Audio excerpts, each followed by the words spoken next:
Hi everyone, we just want to inform you that we are now live streaming on Facebook.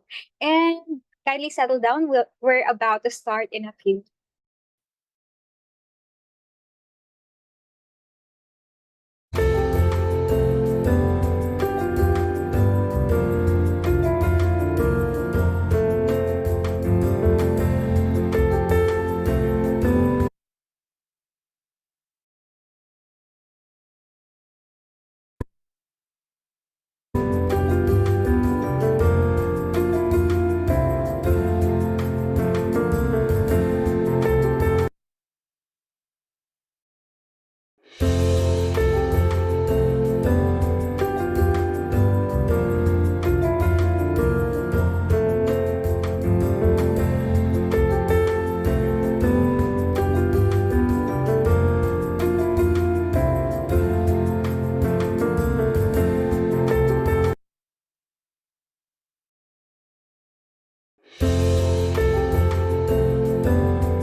All right. Good morning, everyone, and welcome to Babae. My name is Roel. I'm your Kuya Bugo, and I'll be joining you for the rest of this early in the morning. Okay. And before we start, I would like to sincerely apologize for some delay about our event. But no worries, we are now all set up and we are ready to go. Once again, good morning, everyone. Welcome to Babae, bringing awareness, building aspirations, and empowerment. And we are very honored to have all of you here today for an inspiring and empowering event. And to officially open our program, let us welcome our distinguished guest, Engineer Catherine Veroya, 2024 Pinay Power Honoree and Chief Marketing Officer of Asklex PH Academy. Good morning, Kathy. Good morning. Good morning, everyone. Am I audible? Yes, ma'am, we can hear you clearly. Kumusta kayo? How are you doing? I hope everyone is fine and doing well in this Sunday morning. Um, Pasensya na agad sa boses ko because I've been currently under the weather for a couple of days now. Pero sabi nga ni Catriona, we should see the silver lining in every situation. So, I am very happy na nandito pa rin ako, will able to open this event despite the voice.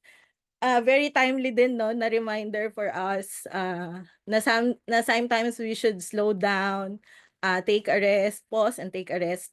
So, maraming salamat kasi you you have chosen to spend this Sunday morning with us, yung time nyo, yung energy. So thank you everyone for being with us on this virtual event.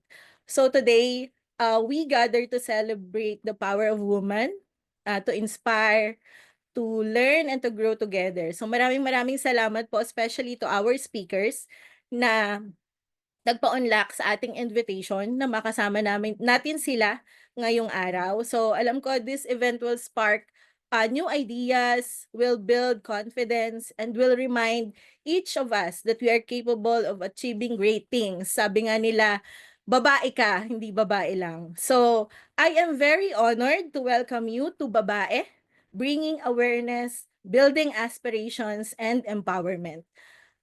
Also, please look forward sa exciting part ng event na ito as we reveal the second year's list of our top women of lifelong learning. Again, maraming salamat po. Thank you to the team.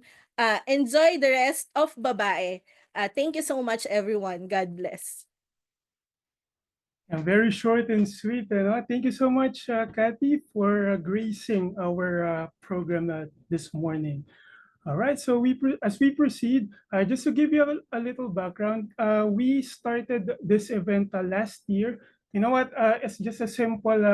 By the way, I'm doing the creative aspects of Aslex's PH Academy. So yeah, last year I remember nagpaplano lang kami.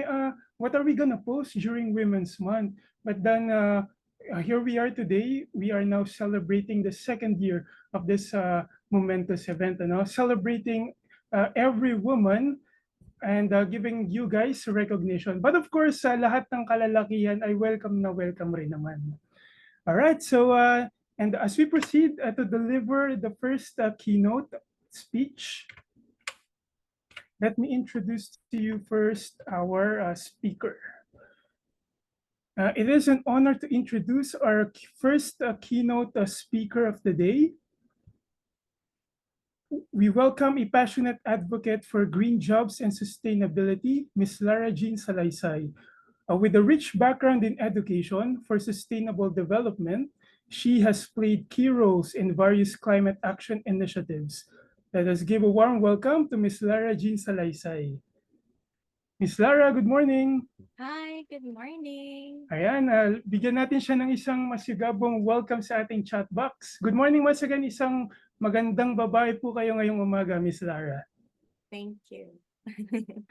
All right, I'll give you the floor now. Sige, let me just share my screen then. And good morning to all our participants. I'm just interested as well and curious. Where are you calling from, everyone? If you wouldn't mind sharing. I'm calling from Makati City. So I'm based in Metro Manila. But I'm originally from Navota City. Ayun. Habang hinihintay natin makapag-share screen ako. Baka you can share where you're coming from. Maybe I could give particular examples from your areas. Ayan. So we have Yanisa from Quezon City. Thank you. We have Laguna, Nicole. We have Francis from Pasig. Ayan, madaming Quezon City pala. And then Cebu po is from Batangas. We have someone from Singapore. Okay. Yeah. Can I share my screen? I couldn't share my screen yet. So we have a lot from Laguna and Quezon City pala. Okay, so nice.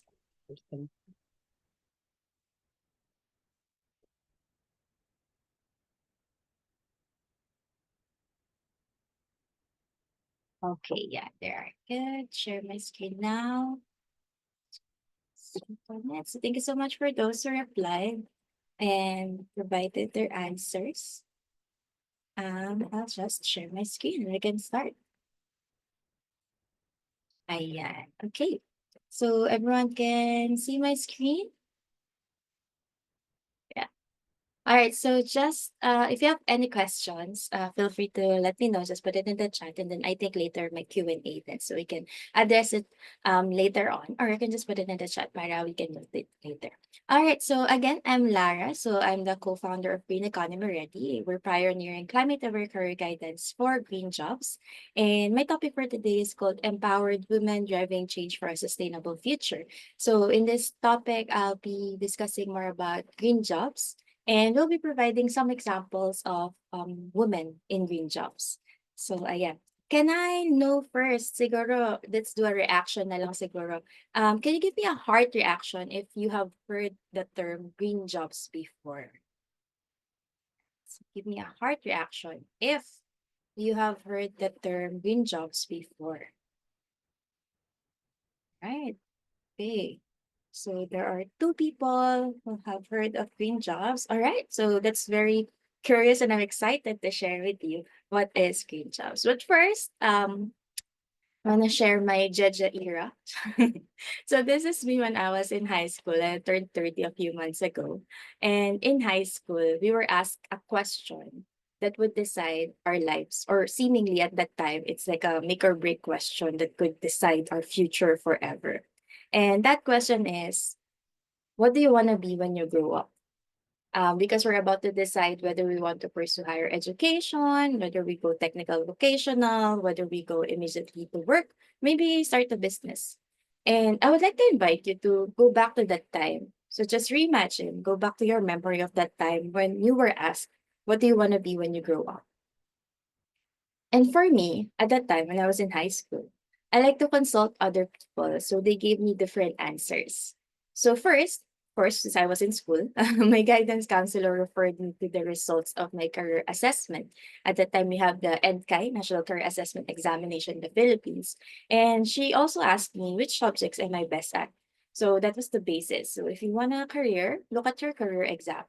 And then my family asked about financial security. So would this job actually provide you money? And the internet at that time, that was in 2011. Okay. My attendant at that time said to pursue my hobbies because if I love what I do, then I wouldn't spend a day working. But all throughout, these people I consulted when I was in high school, looking back, no one asked me, how do I want to change the world? And how would my job make a positive impact to the planet and its people? And now we're talking about sustainable development. This is a theme for this year's Babae Summit. And when we look at it, for us to move to sustainable development, for us to really take climate action, there are actually a big opportunity because there will be 300 million plus green jobs created by 2050, given the current projection that we have. And of course, if we push it further, then it could multiply more. But the problem is that demand for green jobs is greater than the supply of skilled workers. So meaning more jobs are available than the people applying for it or are actually qualified for it.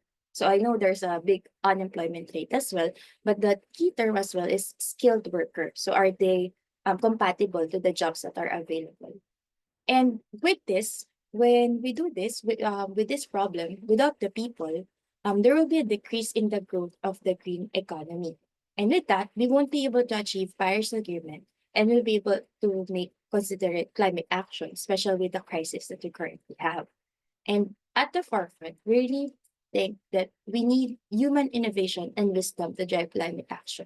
Yes, we can talk about investments, we can talk about technology, but at the heart of it, who drives climate action? People. So we need the human resource to deliver this climate action. And besides, we spend 90,000 hours working, or that's one third of our lives. So why not spend your work time into something meaningful? So now, as I mentioned earlier, there were two people who are familiar with green jobs. So I'll like to provide an example and definition of green job and what are we talking about when we say green job. So first of all, when we talk about green job, this is the definition from the our Republic Act 10771 or the Philippine Green Jobs Act of 2016. We're just using this definition because there are a lot of competing definitions in green jobs, and since we're based in the Philippines, we just follow the ones in the law, as defined by the law.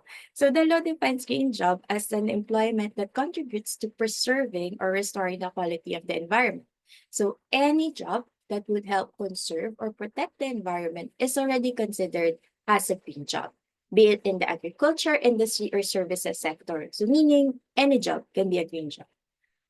Specifically, if you want to categorize it further on what specific service does it provide to the environment, we can look at this one. So it could either protect ecosystems and biodiversity, it can reduce energy, materials, and water consumption, or it can include higher efficiency strategies for the consumption of resources. We also have the decarbonization of the economy and minimize altogether or avoid generation of all forms of waste and pollution. But at the heart of it, green jobs are decent jobs. When we say decent jobs, these are jobs that are productive, respect the rights of workers, deliver a fair income, provide security in the workplace and societal protection for families, and promote social dialogue. So when we talk about green jobs, that's why we're highlighting decent jobs because when we look at green jobs, diba, it has a moral perspective to it. Merong moral aspect to green jobs because you're not only working for yourself, you're not just earning money in exchange for the services or product that you produce. There is an element of helping the environment. And when we look at the helping in the environment, that moral aspect to it, sometimes we have a perception that if it's morally right, you should just be volunteering. You should not be paid for it. But that will not be a decent job. That's why we're highlighting green job as decent jobs because even if you're also helping the environment, it doesn't mean you need to be paid less just because you're more morally conscious. So that's why Essential to green job would be the concept of decent jobs. And in some of the sectors that are actually have a higher demand for green jobs, sectors like the renewable energy sector, transport, communication, it has a lot of projects are in construction. And historically, yung mga construction sector, that's actually where most of the exploitation is happening. So that's why we need to highlight green jobs as decent jobs. So let's look at actual examples of green jobs. And I'd like to introduce like a category to it. So the first one would be, is it a green role and is it a green company? So when we say, is it a green role, do you need specific green skills? So meaning the skills that will actually help the environment to deliver the role, the position. And if it's a green company, meaning the company exists to actually help the environment. So here are some examples. For example, if you work in a green role, but in a not so green company, like for example, you're an energy efficiency consultant for a steel manufacturer, diba? The role there, specific, energy efficiency, that's already a green job. You need a green skill to deliver that role. So everything about it would be green skills. But the steel industry is actually one of the highest polluting industry. So if you work for a steel manufacturer, then that's not a green company, but this is still a green job. The next one would be, it's not a green role, but you're working for a green company. So meaning you don't need specific green skills. Maybe you need some knowledge about, let's say, climate change or just the technical knowledge for whatever the job is. But you're working in a green company. So for example, marketing specialist. Marketing specialist can exist, diba? In a not so green company. It's a traditional job. But the thing here is they're working for a climate data company. So in essence, you're still helping conserve and protect the environment. And the next one would be, for example, if you're a climate scientist at a carbon capture startup. So this is both a green role and a green company. So you need green skills to be a climate scientist. And then for the company, it's a carbon capture startup. So essentially, it's a green company. But sometimes it gets confusing because we are moving towards sustainable development. That's why there are some jobs that are quite in the middle. It's not really a green role, but you're doing green things. So, and then the company, it's not necessarily a green company, or it's kind of questionable. Maybe they consider it, but it's not the main objective why the company exists. So, for example, um, if you're a seaman or if you know some a seaman, di ba? If they're following the correct waste disposal, meaning they're not dumping the ship's waste in the ocean and actually bringing it to port, then that would consider be a green job already. Because you're following environmentally safe or environmentally conscious practices. And sometimes we don't really experience it anymore or be mindful of it because it's already embedded in the system. For example, in your company, baka meron kayo mga efficiency methods that you need to deliver the jobs. So that would also be called a greening job. But somehow, it also helps the environment. So again, these are just like some of the examples in the typology of green jobs. So you have the green role and the green company to consider. Um, right. Now let's look at a real life example. And I just want to share my own professional experience. So what are my green job? So for me, I was very fortunate to have a green job when I was still starting. From the from my first work, at all levels. So when you look at it, ayan, di ba? We have different cases if it's a green role or a green company. And I have been to different jobs wherein it's not really a green role and it's not in a green company, but I turned it green. So it's a greening job, essentially. So let's look at my own experience. So this is actually some of the work that I had over the 10 years, over the past 10 years. So my first job was being a social studies teacher at a private high school in the Philippines. And when you look at it, essentially that's not a green job because you're a teacher, not really teaching or protect the environment. But at that time, if you're familiar with the Sustainable Development Goals, that's the year that the Sustainable Development Goals was launched. So the curriculum is not ready for it. So what I did was to integrate the concepts of sustainable development, specifically climate action and life below water and responsible consumption and production into my own classroom practice. So essentially, I turned this not really green job into a green job. And that's something that you can actually do. You don't have to work for a climate company, or you don't have to be a climate scientist just to say that you have a green job. Or even if you don't need to be a solar panel technician or something like that to be in a green job. So you can turn your job green. And then over the years, since I decided that, oh, I actually want to make this my actual job, not just like a component that I add to my job. So I became the climate change program manager for DepEd, which is a green role in a, I would say it's a not so green company because DepEd, the primary role is to educate, right? Although it's in core value, makakalikasan or being pro-environment is actually in the core value. It's not really taken into consideration a lot. So the next one, I became a climate change project designer at the ADB Youth for Asia. This one, it's a green role in a green company because the Asian Development Bank is trying to be Asia's #1 climate bank. So in that sense, it already increases the role of the company is to actually help the environment, um, specifically on climate. And then I become a research assistant on a circular economy project with Make Sense Philippines. Same green role in a somewhat not so green company, but that specific project specific for green, for circular economy, and then become a policy intern. So this one is when I was already a graduate student. So that's why it's a different name because it's in the state of Victoria in Australia. So this one, I was in a green role in a green company, Department of Energy, Environment, and Climate Action, or DECA. And right now, this is my greenest role yet. So I'm a co-founder, lead writer, and everything else in Green Economy Ready. And I'll explain more about Green Economy Ready in the next slides. And when you look at it in my career history, some of us here, we have different backgrounds. I was informed that we come from different sectors and industry, and some may be already in a green job, while others are just considering, or maybe some are not aware. So I just want to point out that your degree does not define your job. When I was asked years ago, 2011, but that's the year I graduated, it's probably 2009, when I was considering what degree I want to take for college. Um, at that time I was like, okay, so this degree would be my life forever.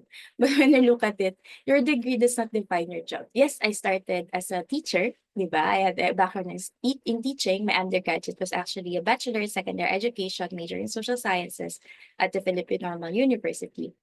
But then I just used most of the transferable skills as a teacher to work on climate action. So I learned on my own yung climate change content, sustainable development content. Most of that I learned on my own through attending seminars. Wala pa nung webinar kasi hindi pa nag-pandemic, hindi pa uso yung online learning masyado. But I also learned through online courses, Coursera, mga edX, ganyan. And some short courses like with the Young Southeast Asian Leaders Initiative, the Climate Reality Leader, and other opportunities to increase my competence, to increase my green skills. But it was not related to my undergraduate degree. Siguro some in terms of like social theory. And last year, so with that, last year, I completed my master's naman in environment and sustainability. And this is not an isolated case. I want to present to you one of my idols in the in green jobs aspect, or which actually she has a blue job because she works for the ocean, and which proves that actually this can happen to you as well, or maybe it's happening for some of the participants that we have. So let me introduce you Ana Oposa. She's the executive director and chief mermaid at Save Philippine Seas. And you wouldn't guess her actual degree when she was an undergraduate because she's now one of the leading marine conservationists and marine communicator in the Philippines, actually in the world. When you look for young women, she'll be there in the list. So her undergraduate degree is actually a Bachelor of Arts in English Studies. And you can see how she used the transferable skills in writing in English studies.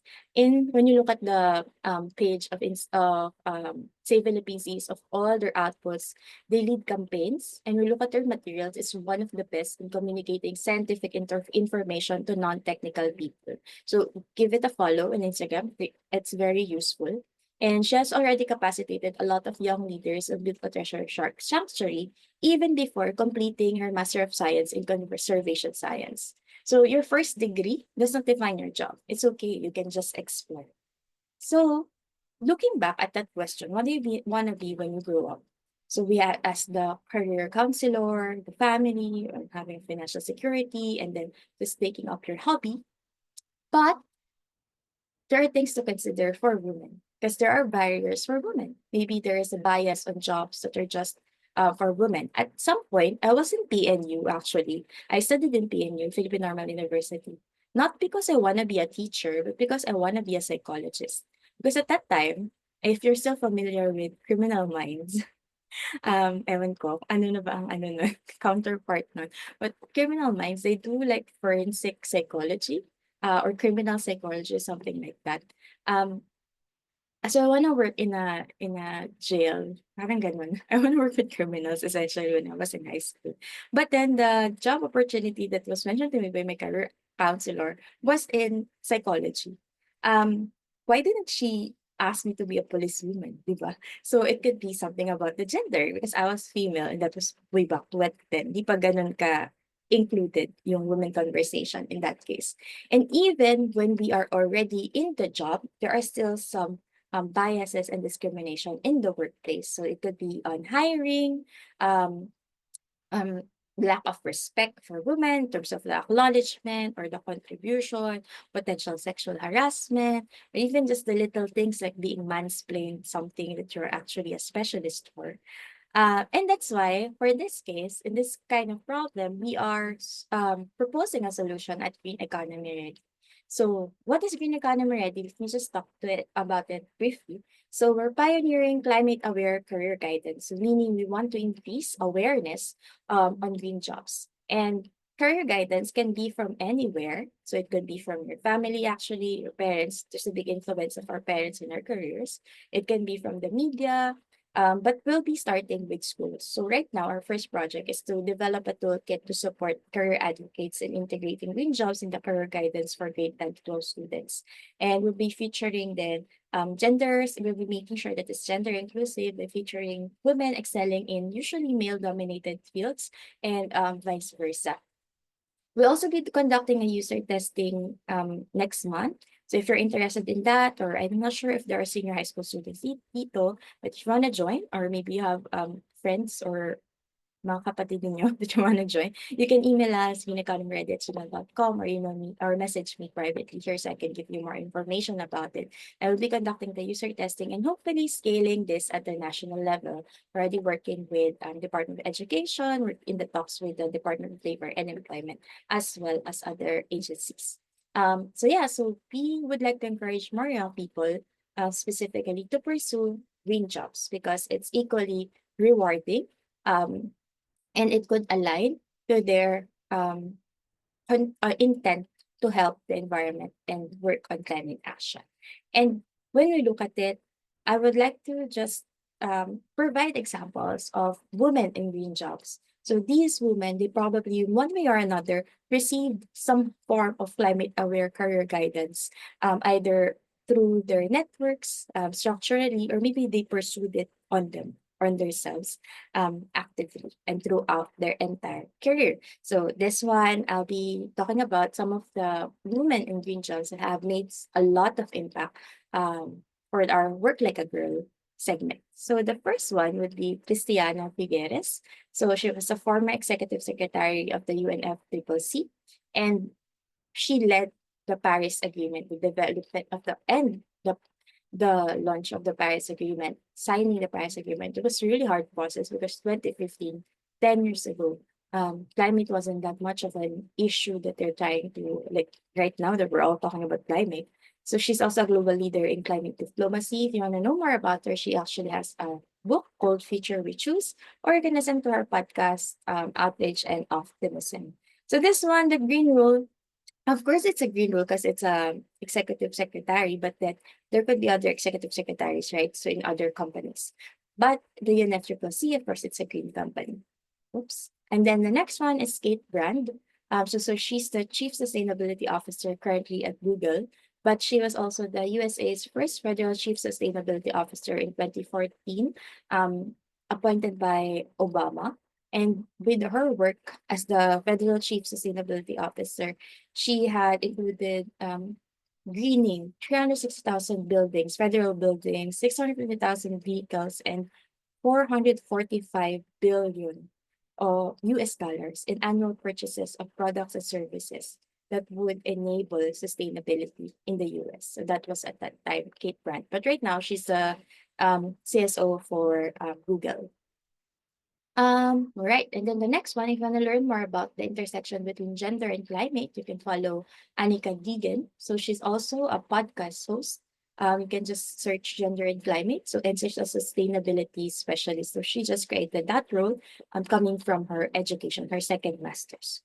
And some Filipino women, because of course, we won't, we're not uh, um, hindi tayo nahuli in terms of this specific cause. And I'd like to feature here some of the people you actually might not know because there are a lot of women in green jobs right now. For example, DNR Secretary is a woman. Okay. Lauren Legarda, a lot of other famous Filipina. But I'd like to mention some of the few na you might not know. Okay, so the first one is Nida Colado. So she is the president for the Makatambalan Community-Based Forest and Coastal Management Association in San Vicente, Palawan. And she was the president for since 2009. And with her leadership, she actually led the reforestation of 1,450 hectares of the denuded land and protected 400 hectares of remaining forest in San Vicente, Palawan. Last year, she was awarded the Wangari Maathai Forest Champion Awards. And when you look at it, she also organized 6 women groups, 2 youth associations, and 1 men association. So men also, for the men in this workshop, you are our allies for this work. Then yeah, I have another one, Dr. Shirley Agrupis. So her background naman is more in the academe. So contribution to green technology innovations, especially her work on local bioethanol production using NIPA sap. And she was formerly connected with the Mariano Marcos State University, but right now she's actually the CHED commissioner. So really excited on how she's going to greenify CHED as an institution. The next one, an entrepreneur, Zara Juan. So you might have heard of her. Actually, Zara Juan is formerly a flight attendant. So she started her project in 2007 and she worked with SM for a TARP project wherein they were able to transform 34,000 square feet of used tarpaulins. She's one of the innovators in that area. Remember, it was 2007. Right now, ano na lang yan eh, parang usual na lang. But in 2007, that was unknown for. So she's a designer and entrepreneur, and she provides sustainable livelihood to artisan and communities. Next one is Dr. Gay Jane P. Perez. She went to the US in 2010 to 2011 for her postdoc research on hydrospheric and biospheric science laboratory sa NASA Goddard Space Flight Center, working on the sensing. And she's a physicist and environmental scientist, and she led the team that produced Diwata 1, Diwata 2, and I forgot the other one, Maya, I think, somewhere along this line. So she led the team that produced that our first micro satellites in the Philippines was led by a woman. Of course, led by a woman. And of course, there will be a lot of women throughout history in the Philippines and globally who have worked in a green job, who have contributed significantly to sustainable development and progress in general. If you've heard about the film Hidden Figures, if you've watched it, it's one of the examples of women in history not being recognized as much because of the historical discrimination against women. But I'm sure that you know, or maybe even you are a woman in green job. But for those who are not yet a woman in green job, maybe you could be the next one here, contributing to sustainable development. And as I end my presentation, it's just like a reminder that as we rise as women, we lift other women as well, and we lift the society, because empowered women empower women. So let's take a moment to just really be grateful to all the women and men before us. The women who struggled and won, maybe publicly or privately, for making our lives easier. Because for me, I don't really experience a lot of discrimination as a woman, thanks to them. So I'm really, really grateful. And of course, the men who are not intimidated by women and who champion the cause and who are our allies. So with that, I end my presentation. If you want to ask question, I think this is the time for it. But you can also contact me on the following pages on Instagram and on email. Thank you so much. Thank you so much, Miss Lara, for that insightful talk. And yeah, also thank you for introducing us to the women of green job community. Never heard of the word green job before, and very grateful to finally know acknowledge the presence of them. And I totally agree with you. And it's good to hear na during our time now, good to hear na you haven't experienced any discrimination nowadays, you know. And thank you so much, yes, sa ating mga, to those who have paved ways before us. All right, everyone, the table is now open. If you have any question, feel free to open your, or type your question in the chat box or raise your virtual hands. Huwag na kayong mahiya. Let's take this chance since Miss Lara is here with us today.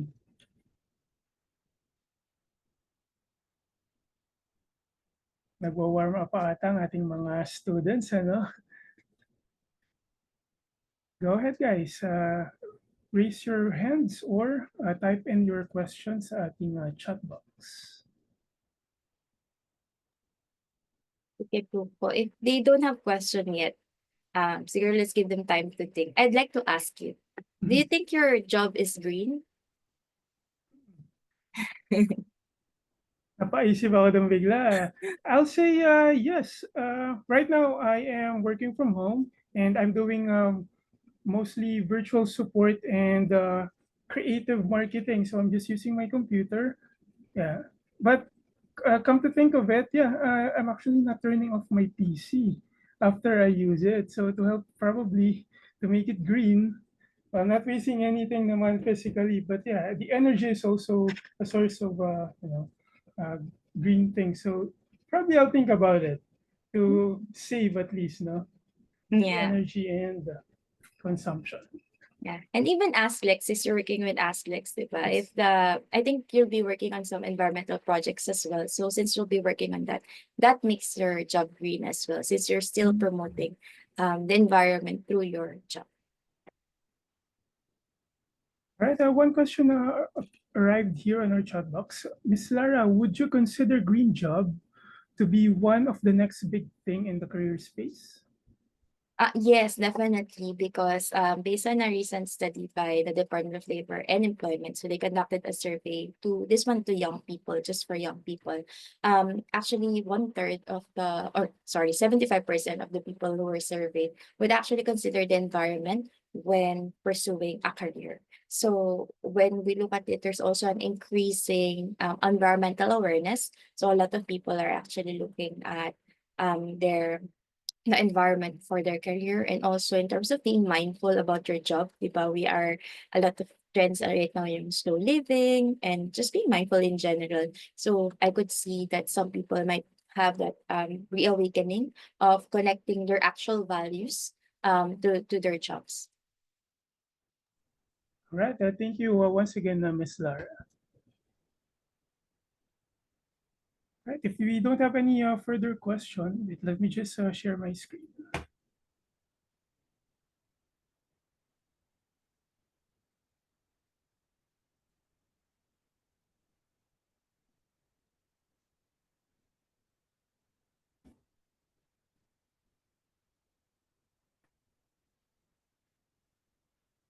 All right, there we go. Once again, thank you so much. Once again, Miss Lara Jean Salaysay, for sharing your insights about empowered women driving change for a sustainable future. As Speech Academy, we would like to thank you for having us, or thank you for thank you for your time for today. Okay, and that um, we present the certificate of appreciation to Ms. Lara Jean Salaysay for being our keynote speaker for event Babae, bringing awareness, building aspirations, and empowerment. All right. Thank you once again, Ms. Lara Jean Salaysay. Thank you so much. All right, guys. So stay tuned. We still have a lineup of inspiring speakers ahead. Also, as you know, before this program, meron tayong paraffle. So wait lang kayo dyan. And also, as Miss Catherine mentioned earlier, we are also going to be announcing our top women of lifelong learning later today. But for now, let's proceed. And I am very grateful to welcome you. Hold on one second.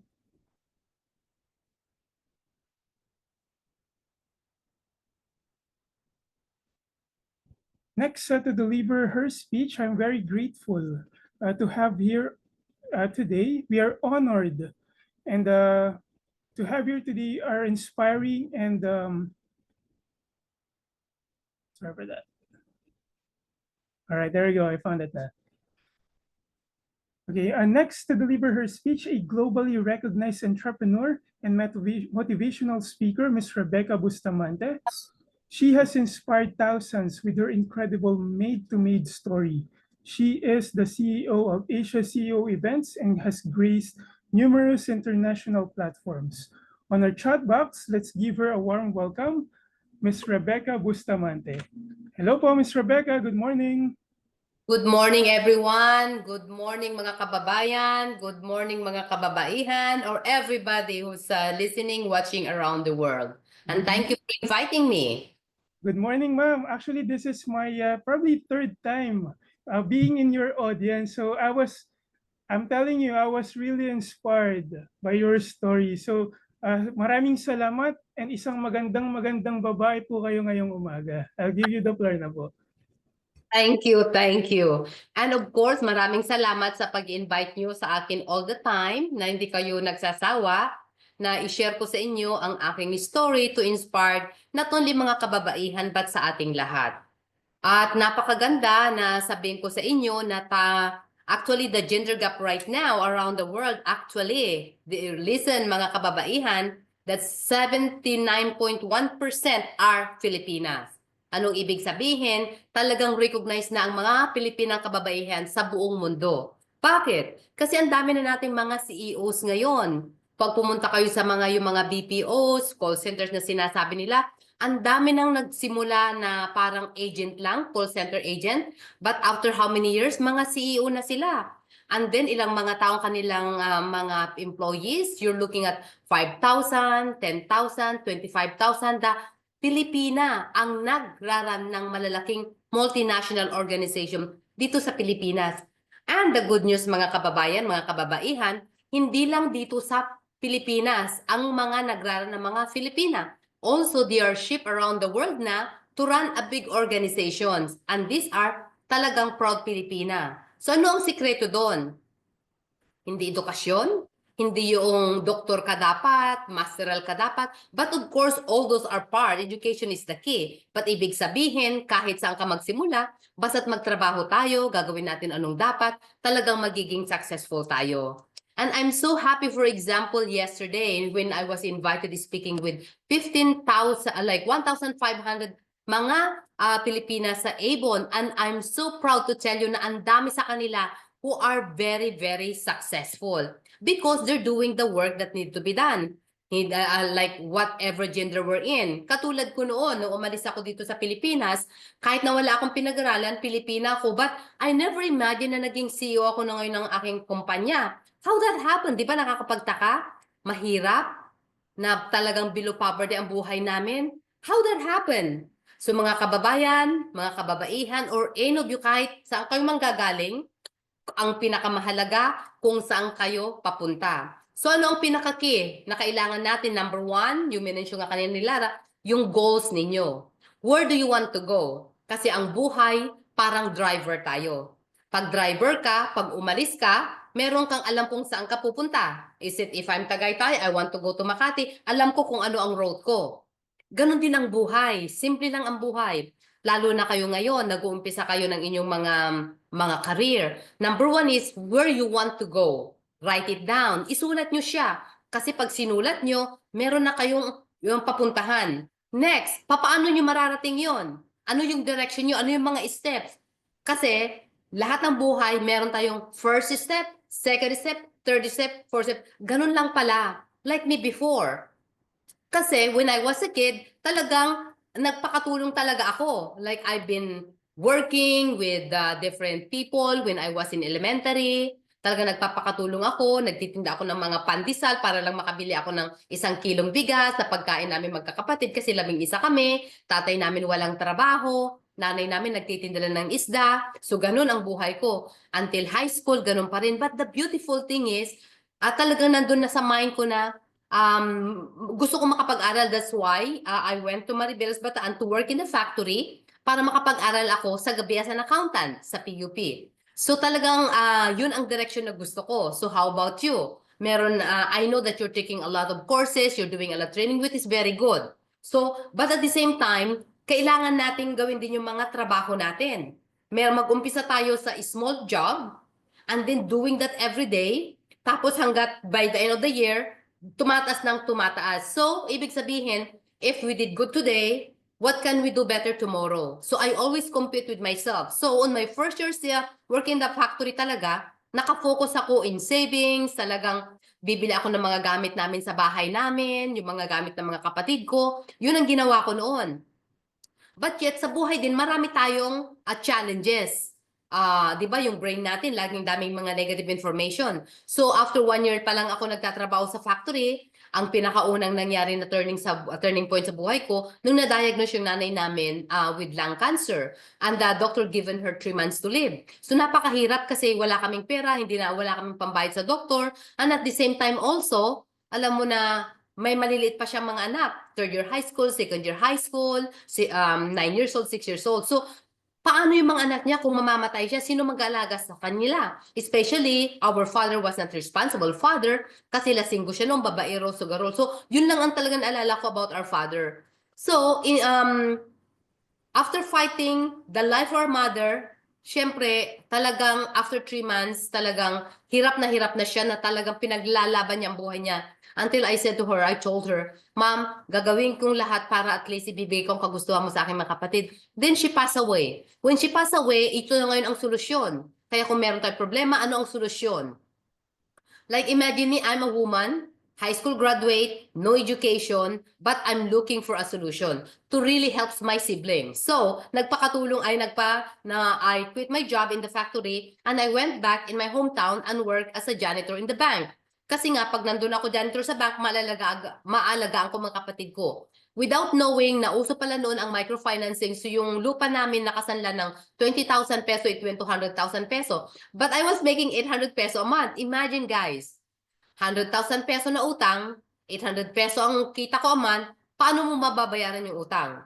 So guys, when we go through that, you always look at the solution. Don't use your emotion, but look on how to solve the problem. So I talked to the bank manager, can I work here as a janitress for a year? After a year, I want to go abroad to really help myself, my sibling, and pay the debt. Sabi nila, sure. Kasi yung baba ng luksa. So our mother passed away in September 21 of 1985. So I left Philippines in October of 86. See, target yon. Kaya kung may gusto kayo, basta't gawin nyo lang yung single step para mahihit nyo yon. There's no secret. Just do the work. Action lang yon. Wala akong pinag-aralan, wala akong experience. Paano nangyari yon? Kasi I'm a janitress every Monday to Saturday morning. Half day yun, di ba? Hapon, punta ako ng Manila, mag-a-apply ako. Hanggang linggo, balik na naman ako ng Pangasinan sa bahay ko para magtrabaho ng Lunes. So, ganun lang yun. At na-reach yun. Again, Nung nakarating ako Singapore, meron na naman akong target. What's the target? Okay? Guys, like high school graduate, Filipina, pero ginagamit ko yung brain ko at yung puso ko. Sabi ko, I want to be the best domestic helper. So how to be the best domestic helper? By asking my employer what their expectation from me. So, dahil binigay nila yon, dinubli ko ang performance ko. Dahil pag dinubli ko ang performance ko, masaya ang amo ko. Masaya din ako, din I can focus on other things. How that happen? Gigising ako ng alas 5 ng madaling araw hanggang alas 11 ng gabi. Paano? Okay? 5 o'clock, maglalaba ako. Alas 6, mag-prepare ako breakfast. 7 o'clock, dadaling ko bata sa school. Tapos, mamalengke ako. On the way home, mag-i-stop kami sa park dahil yung bunsong anak, para at least socialization. Pagdating, patutulog ko, then I continue cleaning the house. Alas 12, punta ako sa school to pick up the another daughter again para pagkainin ko ng lunch. Pagkakain ng lunch, hatid ko na naman sa school. Paghatid ko sa school, balik na naman ako, patulugin ko yung isa. Pagkatulog niya, doon ako maglilinis ulit, magkukan yung laba, ifo-fold mo, mamamalan siya, prepare for dinner. 3 o'clock na naman, I go and pick up the other child. Pagdating na ng pick up, you stop in the park for socialization na naman. Right? 5 o'clock, balik ka na para tutor the child doon sa kanyang mga homework. Pagdating ng pagtapos na yung kanyang homework, and then manonood sila ng TV, that's where I prepare the dinner. My employer will come back na naman, 6 to 7 o'clock, magdi-dinner sila. 8 o'clock, matatapos ako, they prepare their kids. By the time, everything done, 11 o'clock at night. But what I do at 11 o'clock night to 1 o'clock, I read books or talagang training, nag-aaral ako. Paano yon? Talagang namili ako ng libro para lang I invest. That was the time. $10 is already a lot of money. But I really use money to buy a book para at least ma-develop ko ang sarili ko. And at the same time, binigyan ako ng 1 day off a month sa Singapore ng amo ko. Guys, 1 day off a month lang ang day off ko. So anong ginagawa ko? Talagang yung 1 day off na yon, yun ang ginagawa ko para at least, right? I went to university, Open University they called in Singapore, para mapurso ko yung edukasyon ko na accounting. Kasi I really want to educate myself. Guys, if we want to be successful, as long as we help ourselves, kasi tayo talaga ang driver. Nobody can do sa buhay natin kundi tayo. Hindi natin kasalanan na pinanganak tayong mahirap, pero kasalanan natin kung mamamatay tayong mahirap. Hindi natin kasalanan kung ang hindi magagaling magulang natin, pero kasalanan natin kung hindi natin i-develop ang sarili natin. So what I did when I was in Singapore, I reused that 1 day off to develop myself, my skills, para yung mga kapatid ko, dahil pinag-aaral ko sila, hindi sila pwedeng magreklamo na they cannot do it. Kasi kung ako nagtatrabaho ko at nakakapag-aral ako, how can they complain? Tama? So yun ang ginawa ko sa kanila. And at the same time, I also set up a target that I only want to be a domestic helper in Singapore for 4 years. Kasi there's nothing wrong being a domestic helper, but ngayon dapat may target kayo. Let's say may mga trabaho kayo. Ngayon, sabi mo, ito ang starting na trabaho ko. After 1 year, gusto ko nandito na ako. The following year, ito na ako. Maybe in 10 years, or 5 years, I want to be the CEO. So ngayon, dahil yun ang target mo, paano mo gagawin? So yun lang ginawa ko. So sabi ko, 4 years as a domestic helper. So after 3 years pa lang, nag-apply na ako papunta ng Canada. I choose to go to Canada because you can be a permanent resident, you can be a citizen, and I can help my siblings to join me in Canada. So it's a beautiful country to be. So tinarget ko yun. Guess what, guys? After 3.5 years, I'm able to left Singapore to move to Canada. See? Basta ginagawa ko, kasi ginagawa ko na naman yung step paano ako makarating doon. Pagdating ko sa Canada naman, meron na naman akong target. So always have target. Ano ang target ko doon? Gusto kong maging nanny lang ng 2 years. Kasi after 2 years, pag nakuha ko na ang aking open permit, I can really do the job that I like, na hindi nakatulong, or I can start my own business. Okay. The beautiful about Canada, nung pagdating ko doon, as a nanny kasi, I'm only allowed to work as a nanny for 5 days a week. Ibig sabihin, every weekend sa akin na yon. At sa maximum of 12 hours per day. Ano ibig sabihin? 7 o'clock ako mag-start ng trabaho, 7 o'clock at night, tapos na ako. So I have so many extra time na naibigay sa akin. So, I maximize night time na naman. Every Monday, Wednesday after work, nagpurso ako ng education. I continue my accountancy, I took marketing, I do a lot of training, I took a lot of different courses, talagang minaximize ko. Thursday night, with Tuesday night, Thursday night, weekend, sa akin yun. So, nung ginawa ko, talagang nag-part-time job ako. During the day, katulong ako. Sa gabi, I'm doing part-time job selling. I love sales kasi unlimited income yun. So, yun ang ginawa ko. Guess what, guys? Imagine, this was in 1990 in Canada. Nagbebenta ako noon kasi ang target ko, I want to sell 20,000 worth of kitchenwares. Ang commission ko 35%. So, I was making actually $7,000.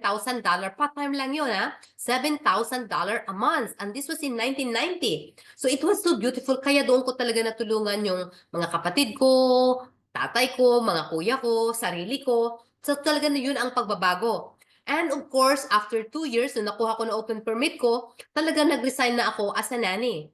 And of course, my employer even asked me to work in their company kasi ang ganda ng relasyon namin and they really see the potential of me. Sabi niya, can you work in my company and I will develop you as a manager? Tapos sabi ko, how long I will become a manager? Sabi nila 3 years. Sabi ko, oh, it's okay because I want to be the president of my own company now. Sabi ko ganun. See? Nag-start ako ng recruiting company. Yun ang pinakaunang negosyo ko sa Toronto. And that was beautiful. Bakit ko ni-search ang recruiting noon? Because I want to help a lot of Filipinos to really find a good job in Canada at matulungan ko din yung mga employer doon to find a good nanny for them. See, when you start a business, there's always the why. Kasi kung meron kayong why, yung rason na yun ang nagdadala sa inyo, yun ang inyong passion, yun ang inyong vision. So, napakaganda. So, yung ngayon, ang maganda, yung mga kapatid ko lahat na sumunod sa akin, doing well in Canada, in Toronto, yung sumunod sa akin, naging pare sa Tagaytay, but he can go to Toronto anytime or Canada anytime kasi may 10 years visa siya. Yung sumunod, nasa Canada, yung bunso, nasa Canada. Isn't that good? Saan ako nag-umpisa? Saan kami nag-umpisa? Poverty. But ginawa namin yung mga trabaho araw-araw, talagang we plant the seeds, good seeds. Ang buhay is like buto. Pag nagtanim tayo ng buto at inaalagaan natin yung buto, dinidiligan natin, pinifertilize natin, tinatanggal natin yung weed, ngayon ang ganda ngayon yung halaman. Kung nagtanim ka ng fruit trees for example, at nagtanim ka, ngayon mini-fertilize mo yung fruit tree, after 5 years, namumunga na. So ganun din ang buhay. So kami magkakapatid talagang nagtanim kami ng magandang buto, inaalagaan namin yung buto, tapos talagang lumawak ang outcome.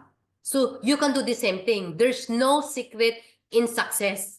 Ang sikreto lang is really knowing where you want to go, doing the work, how to reach there, doing the right thing, being honest, being sincere, always focus on helping. Kalimutan natin ang sarili natin. Ang mahalaga, what can we do to make a change? What can we contribute para yung pagbabago? Ganun lang ang mentality namin magkakapatid. And look, thanks God, everybody's doing well.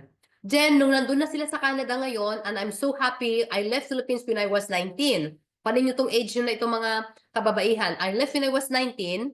At the age of 27, kasi okay na yung mga pamilya ko, na nabayaran ko na yung utang, inutang ulit, nabayaran ko ulit. Tapos yung bahay, napagawa ko ng bahay namin sa Pangasinan, so okay na. Hanggang yung career ko, okay na rin. That's when I decided to settle down also when I was 27.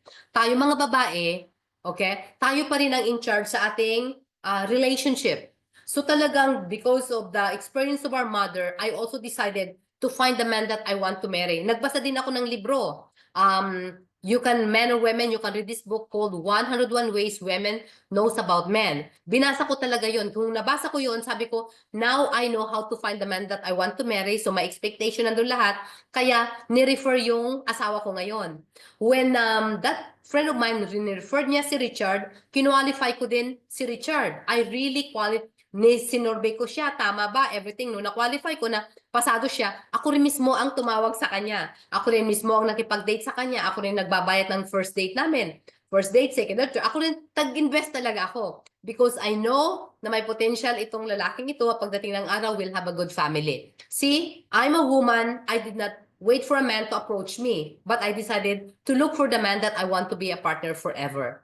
You see, kaya tayo mga kababaihan, yung mga dalaga, you can do that. Yung may mga asawa na, you can really start working with your husband para at least how to help the husband. We don't be mean to our husband, but more on how can we run a healthy family. So yun lang ginagawa ko sa asawa ko talaga. I treat him as like my king.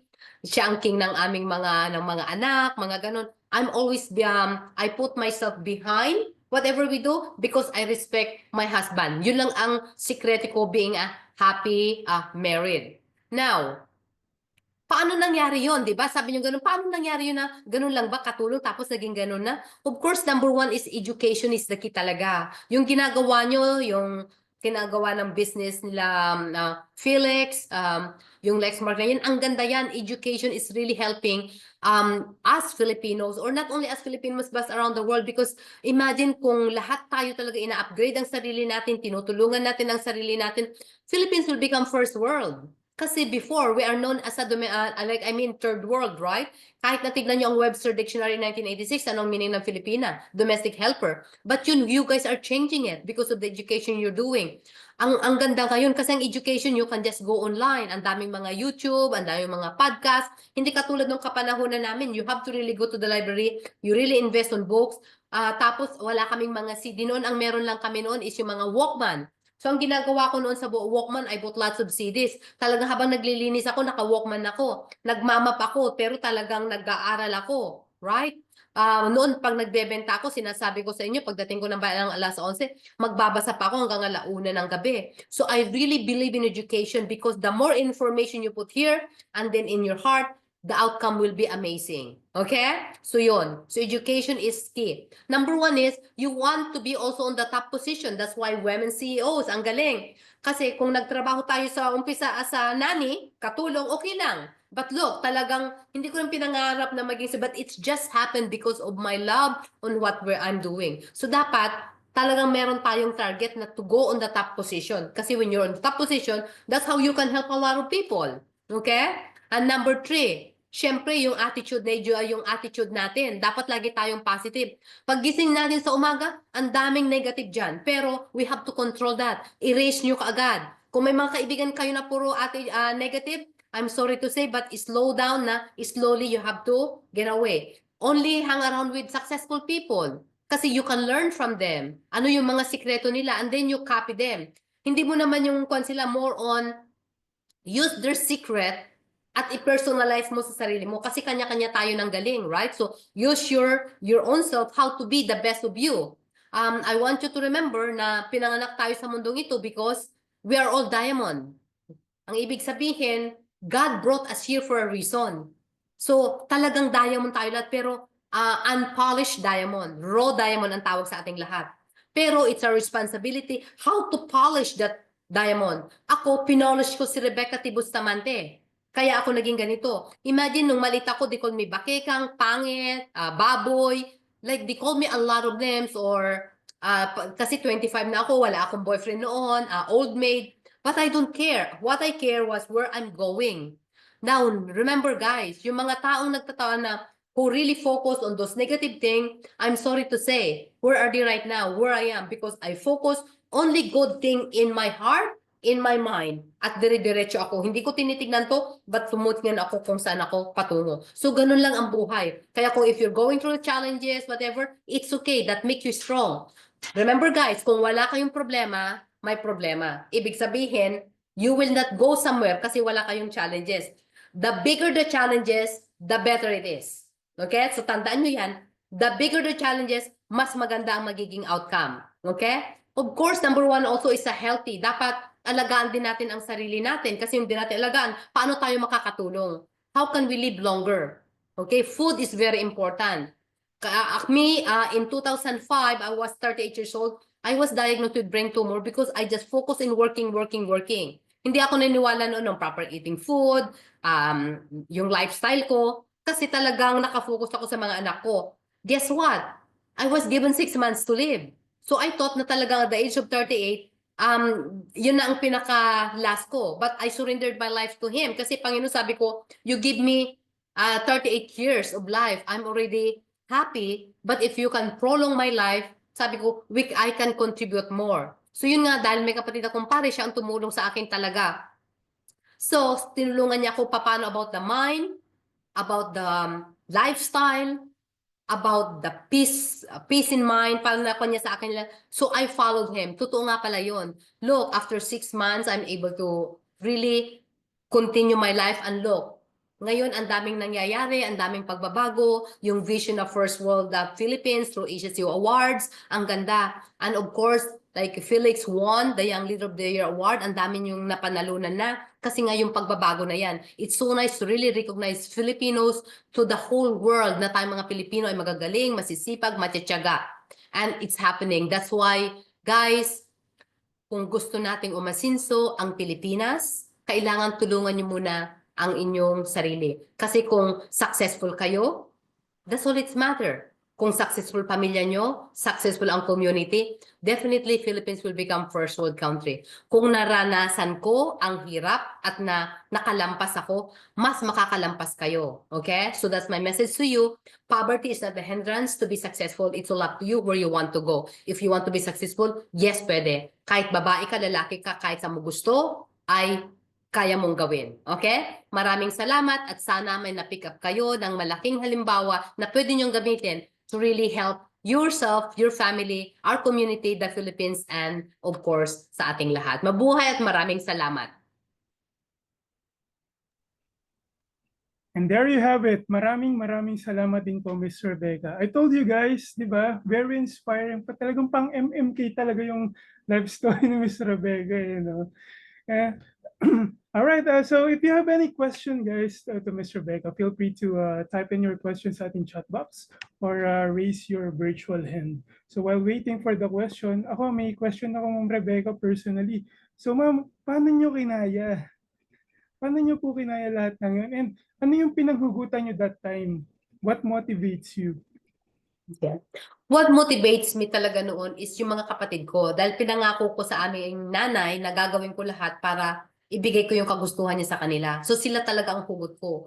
My vision talaga noon, my purpose, my passion is to really give what my mother want for them. So yun talaga ang hugot ko. At talagang kahit na ang hirap, like imagine yung utang, 100,000, like that's a lot of money. Kung ngayon nga 100,000 is a lot of money, right? Pero talagang hindi ko pinoblema yung utang. I focus mo on how I'm gonna solve the solution. So yun yun. Ang hugot, mga kapatid ko. Alright. Yep. So yeah, so lahat tayo, no, dapat nating i-polish yung sarili nating diamond, sabi nga ni Ma'am Rebecca. Alright, there's a comment here sa ating chat box. Ang ganda ng story ni Ma'am Rebecca. Salamat. Minsan madali to know what you want, pero how do you know how to get there, no? Kaya dapat talaga namang nakaka-awaken lang na dapat at such a young age, alam mo na yung gusto mo, alam mo na yung target mo, di ba? Ano pong thought niyo doon, Ma'am Rebecca? Yeah. You know, okay guys, when you're young, sometimes hindi pa rin talaga natin alam kung sino tayo. Ako din noon hindi ko alam Like, imagine, the only thing I wanted talaga is the why. So, kung nasaan kayo, huwag niyong pahirapan ang sarili mo. I don't really know what I want. Or, I don't really know what's my purpose. Di ba ganun tayo? But more on finding out, ano ba talaga ang gusto mo? Kasi ako noon, ang gusto ko talaga matulungan ko mga kapatid ko, kaya ako ginawa yon. So, ano ba ang gusto niyo? That's called the purpose. And don't be too hard on yourself. Kasi, especially this generation right now, like, kasi mabilis kayo, fast mover kayo. More on enjoy life, do something you love, at gawin nyo yan, magugulat kayo sa outcome. The secret is, when you're 20 to 30, learn as much as you can. Mag-aral kayo ng husto, mag-part-time job kayo, get as much experience as you can. 30 to 40, work in a big organization because you can learn a lot of things.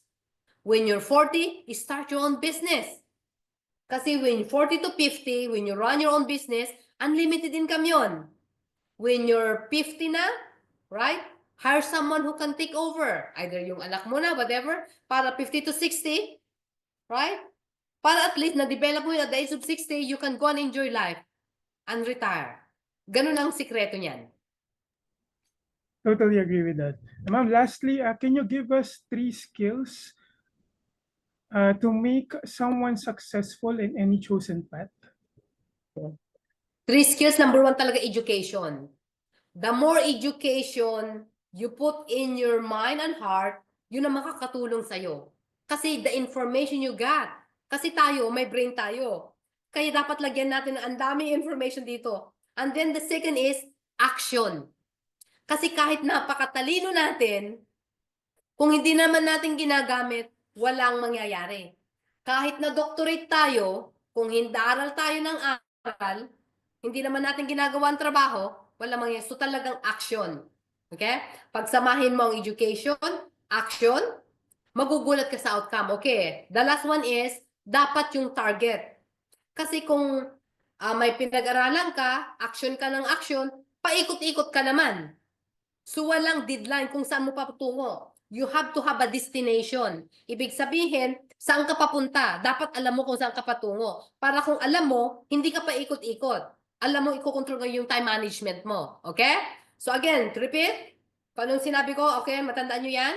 Number 1 is, ano? You know? Diba? Education. Education. Second is, action. Third is, ano? Destination. So, dapat alam nyo lahat yon para at least meron kayong target every time. Kasi kung wala, sayang. There's a lot of people, also, a lot of friends, or me, myself din. Kasi nung una, sige, trabaho ka ng trabaho. At the end of the day, walang nangyari. Right? Tapos, aral ka ng aral din, wala kang hindi mo naintindihan kung ano yun kasi your brain is somewhere. So, you have to really specific on where you want to go para at least hindi sayang yung oras nyo. Time management is another thing. I don't have enough time and ang dami kong gustong i-share sa inyo. Okay? All right, I thank you once again, Ms. Rebecca Bustamante. Now we present this certificate of appreciation to you, Ma'am Rebecca Bustamante, for being our keynote speaker of today's webinar, Babae, Bringing Awareness, Building Aspiration, and Empowerment, given this 30th day of March 2025. There we have it. Once again, Ms. Rebecca Bustamante, a well-polished diamond herself. Maraming salamat, ma'am. Maraming salamat. Thank you and good luck to all of you. All right, so as we proceed, and like I mentioned earlier, marami pa tayong lineup, inspiring speakers ahead. And also, we're going to be celebrating and recognize the top women of lifelong learning later today. And before we end this session, we're also going to have our raffle wherein 5 of you guys, ating mga viewers, we're going to win 500 pesos each. So stay tuned for that. All right, so let's continue our session with the most anticipated panel discussion. Hold on a second.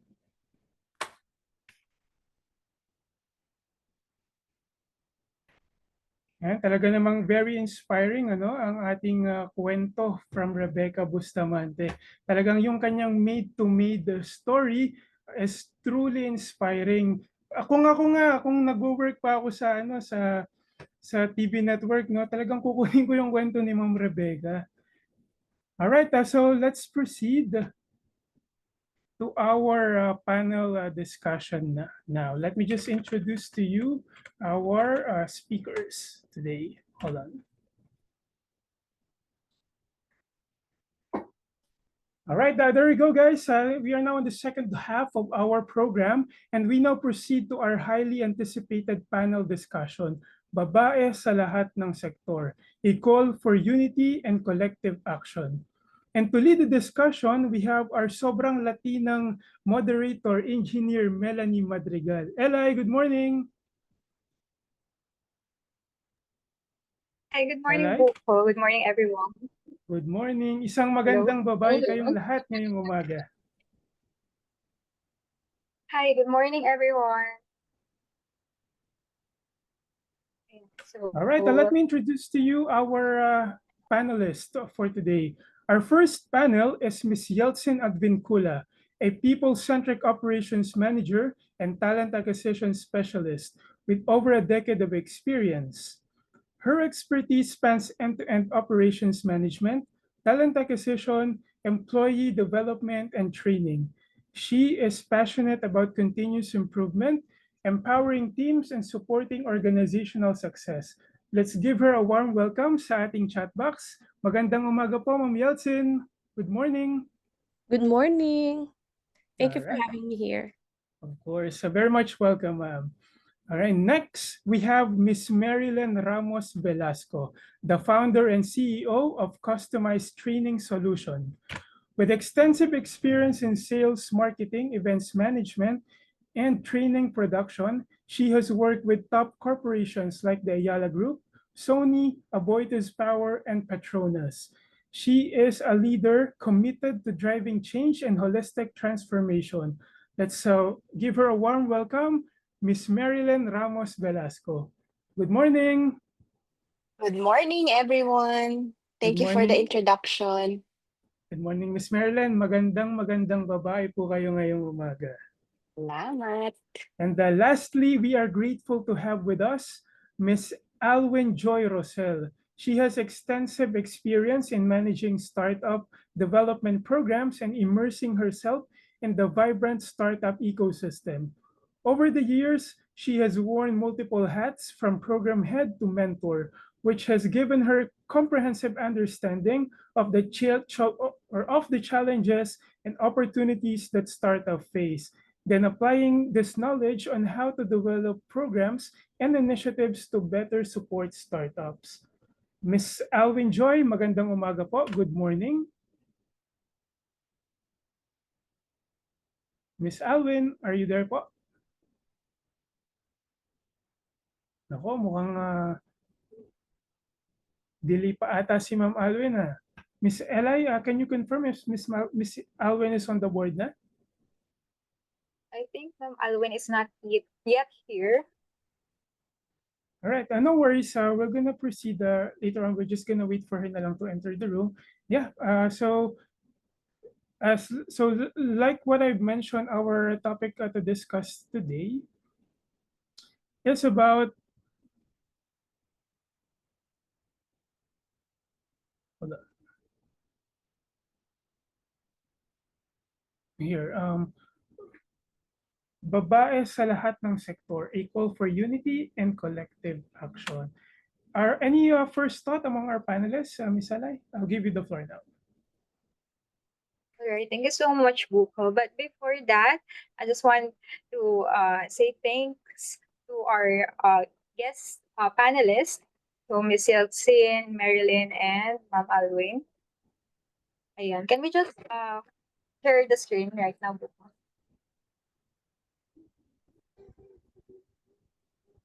All right, thank you so much.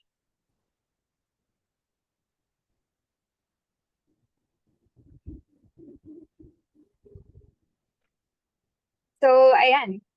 Okay, let's begin. So, welcome to our panel discussion titled Babae sa lahat ng sektor, a call up for duty and collective action. So, I'm Engineer Melanie Madrigal, the CMO of ASLEX PH Academy, and I'm truly honored to be your moderator for today. So, this conversation is all about celebrating the power of women across sectors, breaking barriers, and fostering unity for a more inclusive and equitable society. So we are joined by incredible group of leaders here who will share their insights and perspective on how we can work together to drive change. So I invite all of you to engage, reflect, and be part of this empowering conversation. So let's start.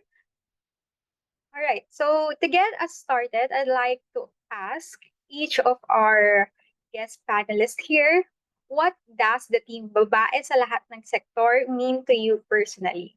So may we call first Miss Yeltsin. Hi, good morning. First, I would like to thank everybody and ASLEX PH for having me here. It is my great pride to be in the lineup with a strong, amazing, empowered women today, Miss Marilyn and the other speaker. Hi. So, for me, babae sa lahat ng sektor is more than just a representation. It is about power, progress, and purpose. So, it is about recognizing that the strength in every woman, in every field, in every industry, and most importantly, I believe in every home. So women are not just leaders in the workplace. I believe that we are builders of communities. We are shapers of values and architects of the future. I truly believe that as mothers, as sisters, as friends, or as mentors, we lay the foundation upon which families grow, businesses thrive, and societies evolve. So, my passion for women empowerment comes from this deep understanding that when you uplift a woman, you uplift communities.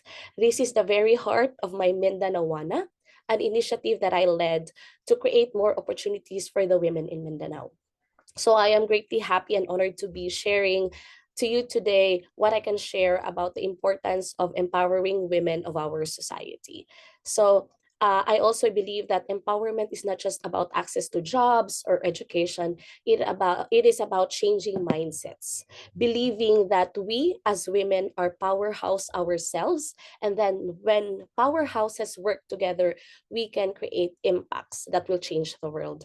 Again, I believe that we all have our own crowns as women, and we don't have to compete with each other. This panel discussion will discuss is and actually will have its call to action to invite other women to work together, to collaborate, and make the impact that we want to do. This is our time, not just to be present, but actually to lead, not just to be heard, but also to amplify each other's voices. Again, thank you for having me here. Let's be unstoppable because we, as women, we are the future. Thank you. All right. Thank you so much for that, Miss Yeltsin. So, women have always been at the heart of progress, whether in business, governance, and education. So, recognizing this isn't just about celebrating achievements, it's about ensuring that contributions are valued and opportunities are equal. So, thank you so much for that. And next one, may we call on Miss Marilyn Velasco. Thank So, you the so question again, much. Yes. ayan po, what So thank you so do you much for that. And first of all, I would like to thank Felix and the team for organizing this. This is such an amazing event for us to be able not only to educate but also to empower other women and those that are supporting women or our male allies, I would say.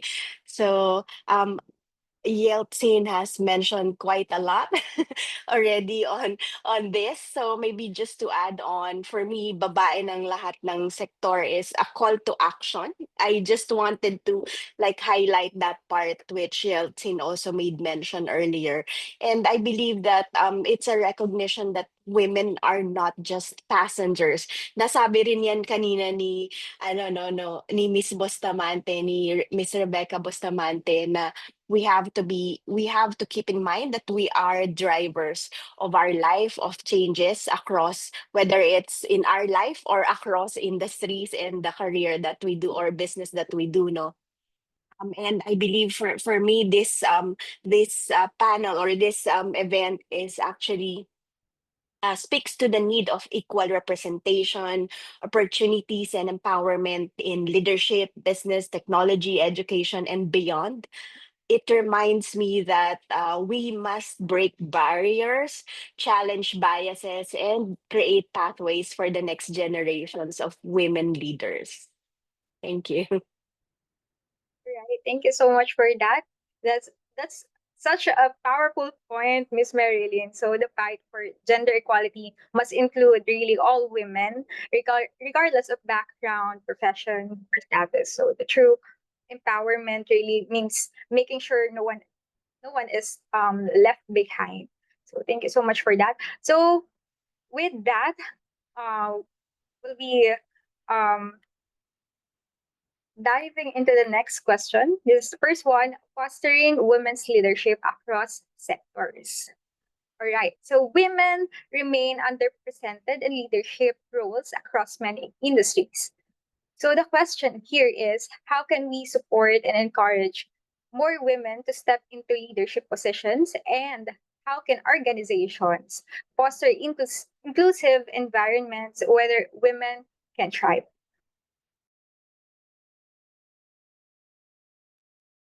First, may we call on Miss Marilyn. Thank you for that question. It's a great question. And again, despite that, I mean, we've heard earlier from Miss Rebecca how uh, we've gone so far at this point in time, right? Although women remains to be underrepresented until right now in leadership roles across various industries, but we have seen quite a bit of hope. And in terms of having women representing leadership roles across various industries, no, I have actually several connections whom am really proud of, that women are starting to step up already, not only in their own industries as CEOs, presidents, and leading their organizations. And some of them are even multinational companies. Just for example, in the Philippines, I know that Shell, IBM, which are like major companies that are being led by women already, right? And as well as entrepreneurs also, women entrepreneurs are also stepping up. I remember when I joined this Kane and Alessia mentorship program. Kane, even he's a man, he would encourage all women to stand up and to encourage us to ensure that we are actually stepping up, leveling up, to be able uh to raise the flag of women, diba? So we have seen a lot of progress again in the past, and I'm grateful for that. And of course, to continue to support, to your question, how can we continue to support and encourage more women in leadership?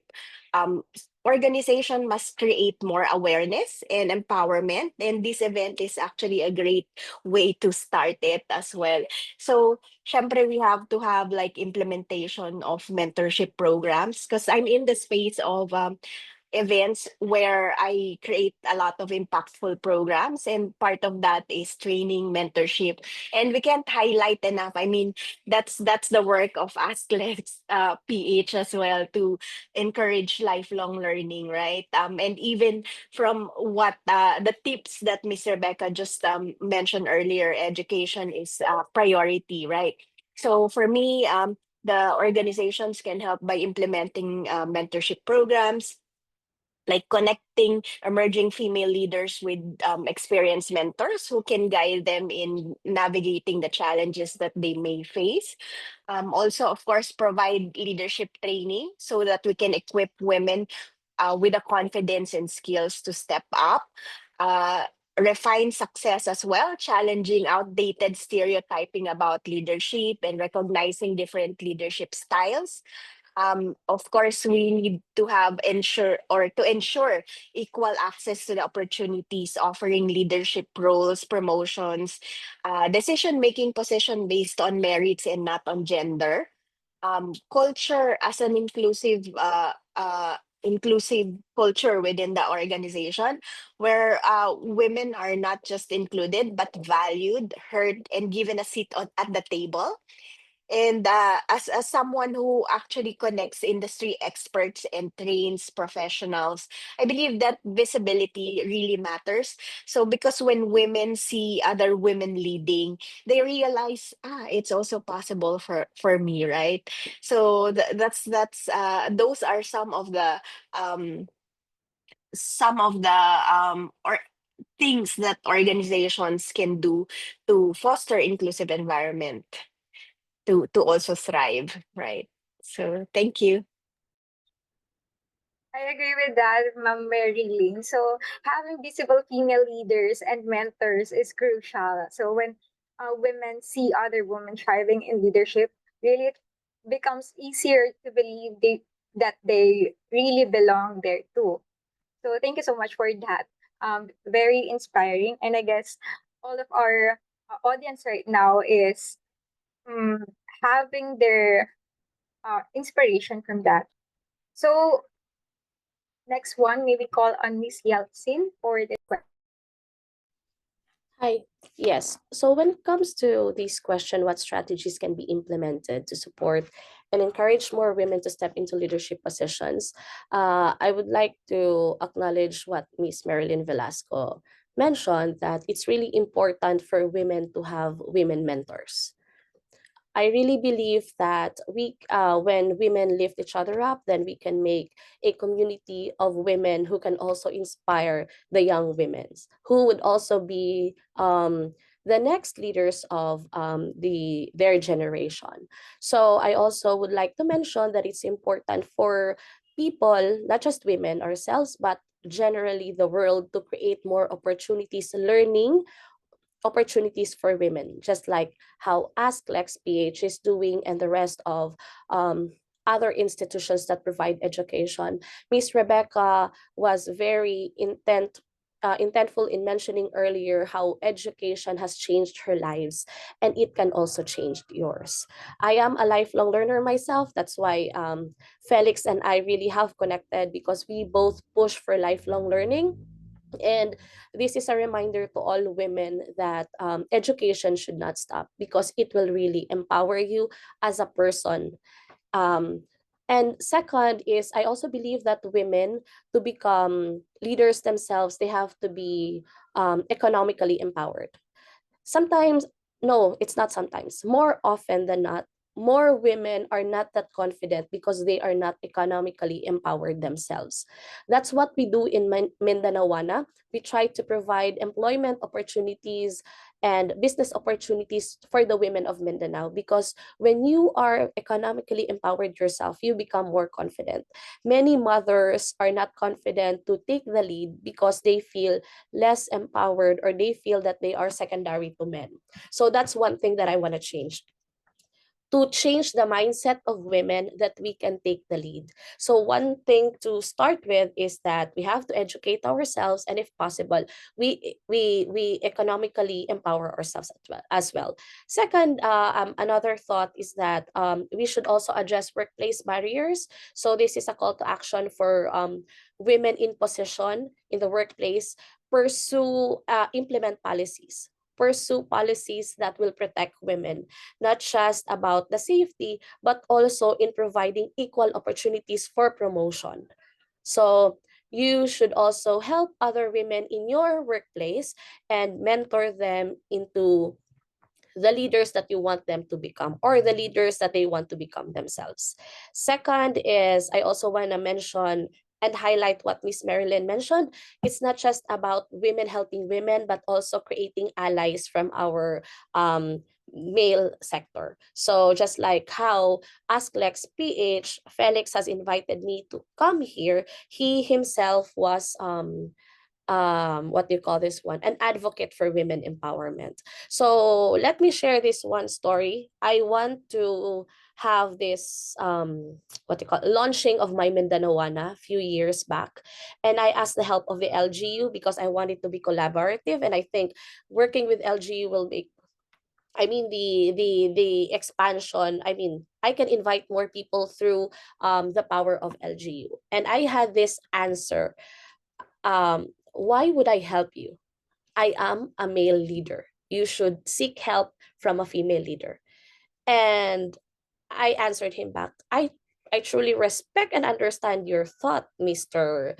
And mentioning his name, I don't want to name drop, but I mentioned to him that I know you are a male leader, and I know that I am for women empowerment, but I really think that when male leaders, male politicians take the step up and support women empowerment, then that becomes your legacy.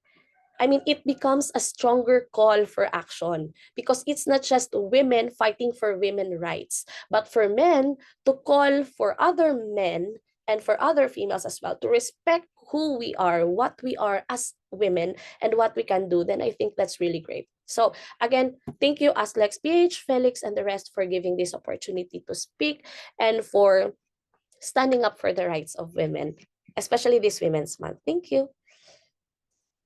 All right. Thank you so much for that, Miss Yeltsin. That's an important insight. Like, it's not about encouraging women to step up, it's about breaking down the barriers that hold them back.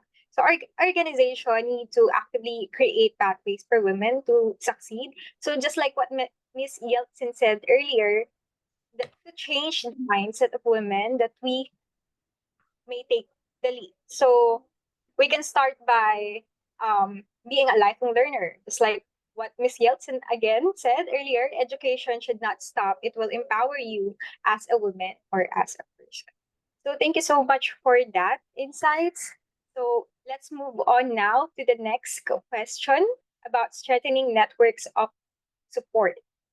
So, collaboration and mentorship are the key to driving women's success.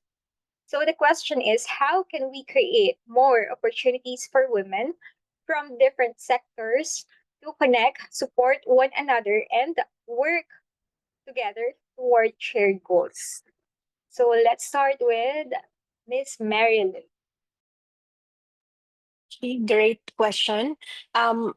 Like what we have been discussing here, 'di ba? Women succeeds when they lift each other up.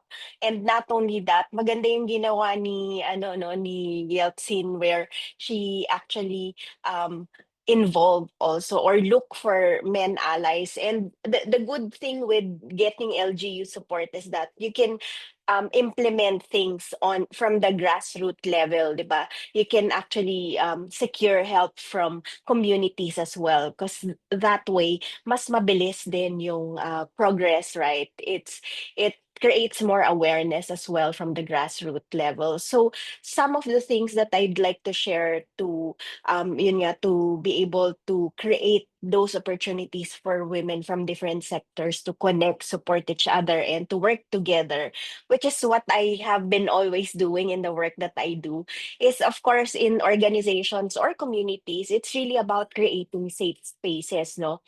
Um, Communities where women from different backgrounds can exchange ideas, seek advices, and find mentors as well, like what we have been mentioning all the time here. And it's good, like similar events like these will be also very helpful in creating the same things, so that you can network and meet potential mentors to help you as well, and also to learn from the different backgrounds and experiences that your colleagues or those people that you will meet whether it's inside or outside of your organization, right?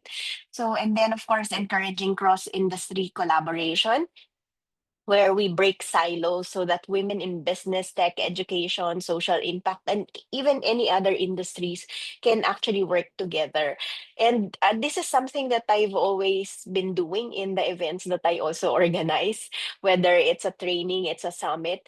I always encourage, like, when I do interviews, even panel discussions or my live shows, I always make sure that everyone is represented. I always have like different genders, different countries, and even cross industry collaborations, kasi we can learn from each other. And the impact of working together and having different perspectives is also like very valuable, I would say. And of course, leveraging on platforms or events, whether it's online, offline, and nowadays we have been doing hybrids as well, because knowledge sharing is very powerful, and networking as well, right? Because yun nga, it's always important. We can't stress enough how important it is to educate yourself, to be a lifelong learning. And also, of course, part of that is kasi hindi mo naman mapapag-aralan lahat agad. And so it's important to us also learn from other people, from their experiences. Um, and also, like, now, yung silver lining when we had the pandemic is having online or virtual sessions becoming, ano, 'di ba, accepted na when it comes to networking or knowledge sharing as well. And that created global opportunities as well. So, like, I was actually, that's the silver lining when we started to leverage on online as well, in during the pandemic, no, nagkaroon ng global opportunities. I managed to have like audiences from different parts of the world, including US, Europe, Africa, on top of Asia, which is my usual market. And of course, recognizing as well and celebrating women's achievements, so that success stories inspire more women to take bold steps. So in the work that I do, I have always witnessed the power of bringing people together, whether through summits, webinars, or training. And I see that collaboration amplifies the impact as well that we all can create together. So thank you. So that's it. That's amazing, Ma'am Marilyn. So when women create space to uplift one another, it fosters growth and confidence. It's proof that empowerment really isn't a competition, it's a collective effort. Thank you so much for that. So I guess Ma'am Alvin, our third panel speaker, is coming. So let's wait for her later. So for now, maybe call on Miss Yeltsin for the second question. Yes. I think we learned a lot from Miss Marilyn. I really like the fact that she was able to bring women, not just women, actually people together from across different sectors through different platforms, because I really believe that when people come together, there's a ripple of change that we can do. And the impact of like the collective effort actually would open not just an event itself, but actually it will create more doors of opportunities. But also, I would like to mention that we just don't need opportunities here like what Miss Marilyn has mentioned and the rest of our speakers. We need collaboration, mentorship, and we need strong support system. So I want to highlight that mentorship should not be a privilege. It's a responsibility. So as an empowered woman, once you have already surpassed that point of your life of challenges, of difficulties, now it's your time to share how you went through that problem and what solutions have you made, because that solution can be a solution to another woman's problem. So if you are in leadership, bring another woman into the room, make another leader. If you have a platform, amplify another woman's voice. Let her tell her story. And if you have the knowledge, it is meant to be shared. Don't keep it inside your own self and in your own room. Share it, because these women that you have put in the leadership room, that you have shared the platform with, and that woman that you have shared your knowledge with will spread it and pay it forward to another woman who can be the next leader and create the ripples of change. I would not be here today if not because of the women in my life that created impact in me, the mentors, the leaders that I looked up to, the women in my life that has created impact in me and wanted me to become a better woman myself and also become a leader and advocate who want to help other women. So um let us spread the passion, the burning desire to help other women become better women themselves. So we have also the rest of the speakers have mentioned earlier, Miss Marilyn, that um we should also be creating more allies. So not just women, but also men who would like to empower other women. And I also would like to mention and remind women that we are not rivals, we are allies. So when we think, especially in the workplace, let's not take each other as rivals for positions. When we try to collaborate and work towards the better goals, our skills and knowledge will shine through. And through that, by sharing our knowledge and not gatekeeping it, it's actually more it's creating that shine in us that will let our employers or other people see the best in us. And then next, I really would like to remind people, this is a call to action, that we should make uplifting a norm. So let's not make it like just a choice to do. It should be a norm for women to uplift another women. And I really think that representation here would really help in strengthening network of support for women. So when you try to represent a community, you will help your community up with a lot of ways. So be there. And when you show up and you represent your community, your company or your group, show up, excel, and be the best of you are as a woman. So you can also inspire the younger ones and your teammates to work harder and excel themselves and show their power as a woman. Thank you. Right. Thank you so much for that, Miss Nelson. When women really came together to mentor, support, and lead, it strengthens not just individuals but entire communities. Like through leadership isn't about standing alone, it's about lifting others up and creating a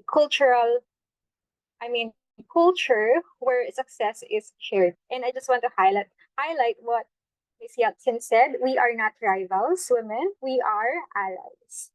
And gender equality isn't just a women's issue, it's a societal issue. Having men as allies and advocates strengthens the movement and accelerates changes. Thank you so much for that. So, with that, Miss Alvin, our third panel speaker, is here now. Ayan. Hi, good Okay, let's wait for Miss morning. Alvin. Good morning, Miss Alvin. So, ayan, nasa second question na po tayo. And I guess when we ask your insight about this, so it is about strengthening networks of support, collaboration, and mentorship are vital in driving women's success. So the question, how can we create more opportunities for women from different sectors to connect, support each other, and work together toward shared goals? Okay, good morning, everyone. And of course, a happy National Women's Month, no?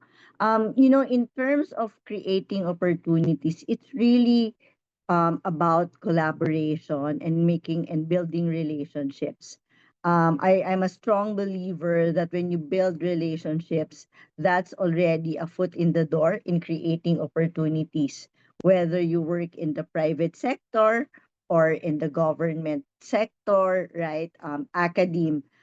If you are sincere in terms of how you would want to connect to people, and what you have is a good offering, or what you have is of value to people, then collaborations and opportunities will happen, right? So for us, at Idea Space Kubo, we work heavily with partners both in the private and in the public sector, right? So when we do have our meetings, when we do meet with them, whether it's an old colleague or a new colleague that we are meeting, we always try to see what are the synergies between organizations.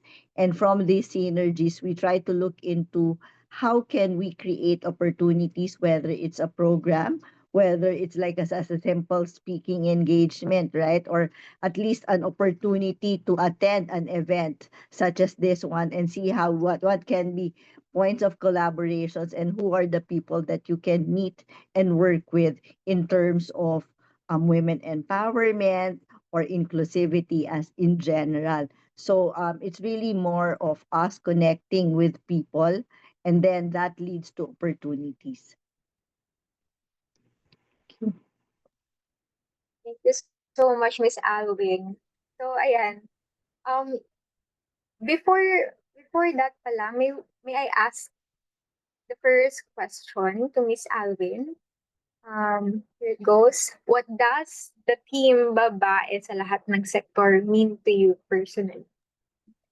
Well, one that's very inclusive, meaning kahit saan yan, whether it's in the government, whether it's in the private sector, or even is as simple as we're talking about career, we're talking about you as an individual, as a mother, as a friend, right, as a colleague. So for me, it encompasses everything. So hindi yan dahil lang trabaho lahat ng sektor, right? It's in sectors of how you are as a friend, how you are as a wife, as a mother, as a sister, right? As a colleague, it covers everything. And lahat ng babae, lahat tayo, right? All women play different roles in each sector, right? And what the beauty of that is that in all of each sector, I believe that all of us women try to give it our best shot, right? Whether it's just simply asking a friend asking you to have coffee with because she's so stressed with work, she's so stressed with family life, or even broken hearted, right? We play a role in that as a woman, right?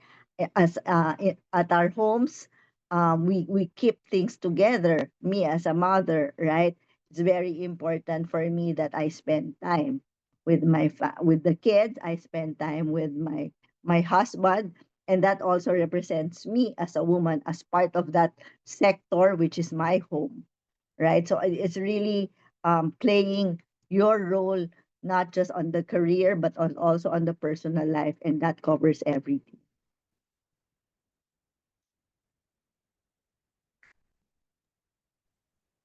Thank you so much, Miss Alwin. Ayan. Bumababa si Miss Alwin. Thank you po talaga. So, I just want to highlight yung sabi ni Miss Alvin regarding the team, babae sa lahat ng sector, me to you personally. So, sabi niya sa lahat, it encompasses everything as a mother, a mentor, or a friend. So, it covers a lot. Lahat ng babae sa lahat ng sector has significant roles in many ways. So, ayan. And circling back to the second question, ayan, pa next slide po. Ayan, sabi ni Miss Alvin, ayan, talagang napansin ko doon is about the meaningful opportunities don't just happen. They build through collaboration and strong relationships. So when women support and uplift each one another, they open doors, creating possibilities and drive lasting change together. So let's move on now with the third question, which is promoting gender equality through policy and advocacy. It's about policies play a significant role in driving systemic change. So the question here is what gender responsive policies are initiatives have been effective in promoting equality across sectors? And how can we further advocate for inclusive practices in our workplaces and communities? So with that, may we call on first Miss Yeltsin Advincula. Yes. Let me start by saying that I'm really proud to see so many women leaders already leading the change. So we now have a lot of women policymakers, women leaders, and they have already started the change. Now the question is, what do we do ourselves? So for me, through my Eco Outsource Services in Mindanaoana, I have worked on creating inclusive workspace for the work from home moms that we have. So we try to do the best that we can to make them thrive in their workplaces. So we know that most mothers have difficult time finding jobs because they are thrown in between choosing their families or working. So now we have this work from home setup that makes it available for mothers to work and also like take care of their children. So the struggle is that most of these women don't have house help. So what we do is that we make sure we we allow them to have their breaks whenever needed, whenever they need to tend to their children. We have flexible work arrangements. We just make sure that the clients know this, and we would like to support work-life balance. We also make sure that the women, not just the women, actually all the workers that we have the opportunity. I mean, they have the right to pay leaves or the vacation leaves and sick leaves, not just for themselves but also their children.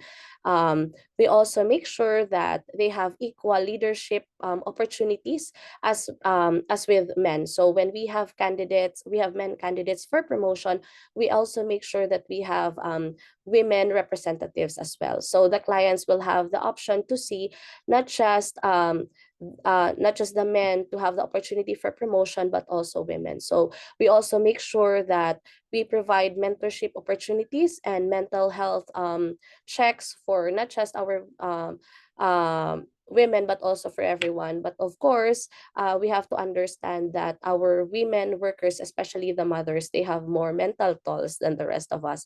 I'm not stating that others don't have, but of course, we take extra special care to our mothers who have like what Miss Alvin mentioned earlier. Women are not just like employees. We are not just leaders. We are mothers. We are sisters. We are daughters ourselves. So we play different roles. So we make sure that whatever steps or whatever stages in their lives our workers have, they are supported as women.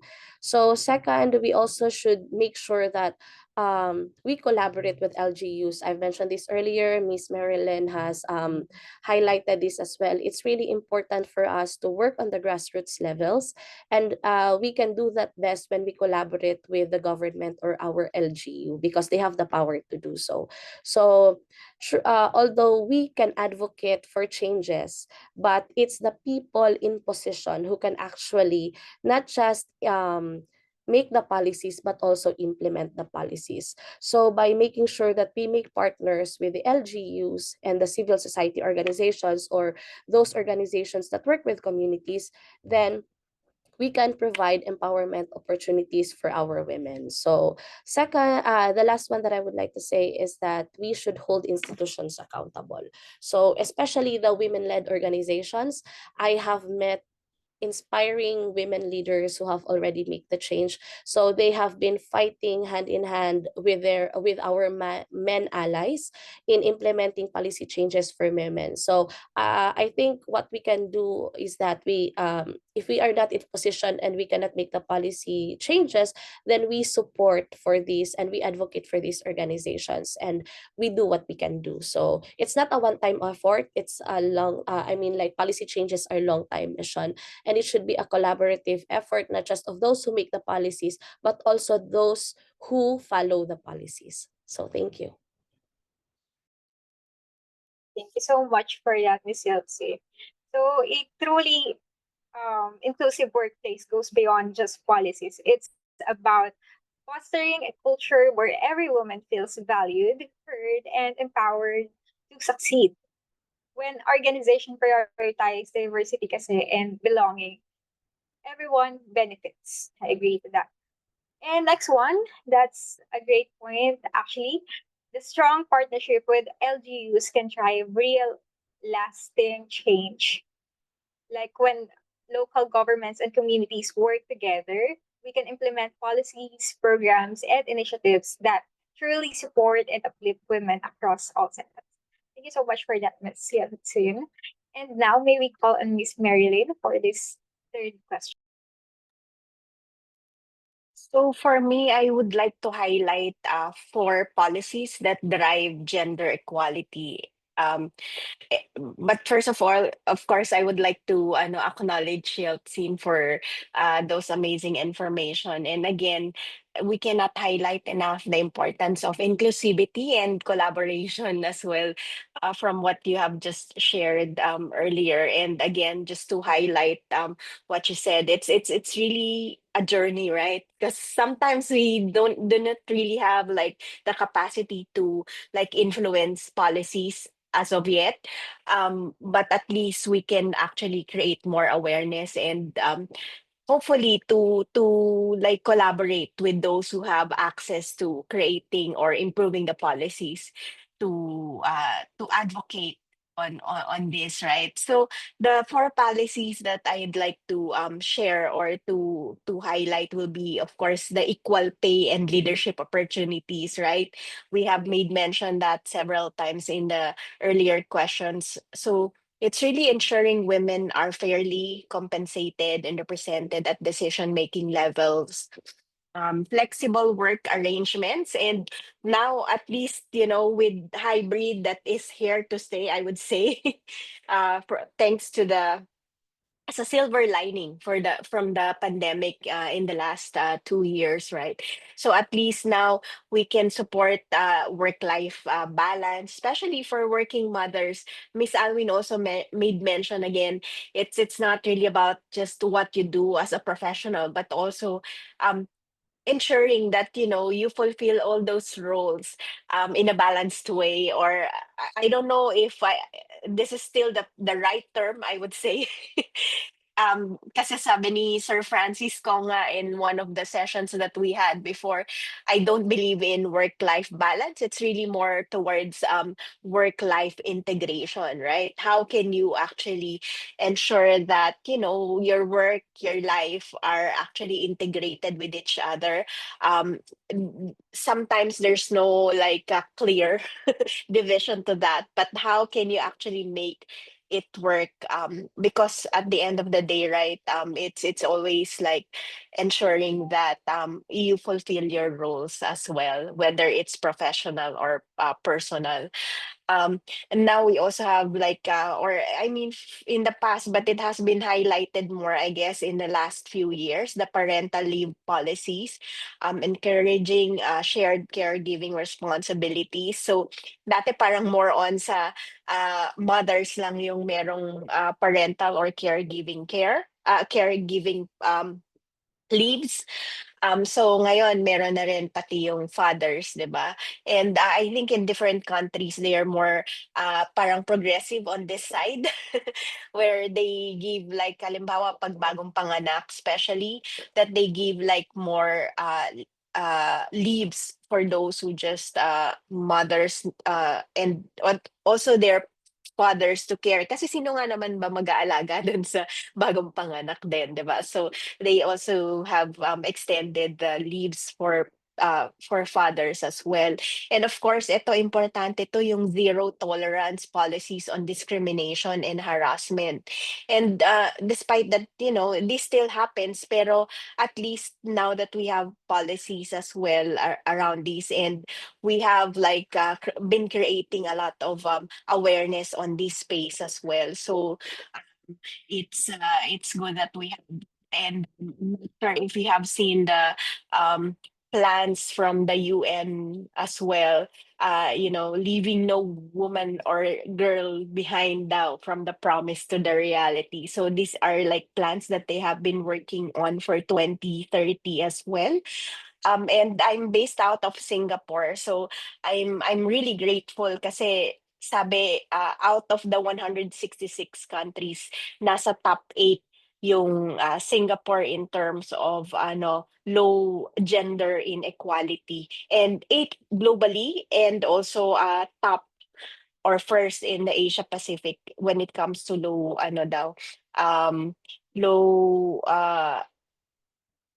gender inequality, according to the report that I have seen online, no.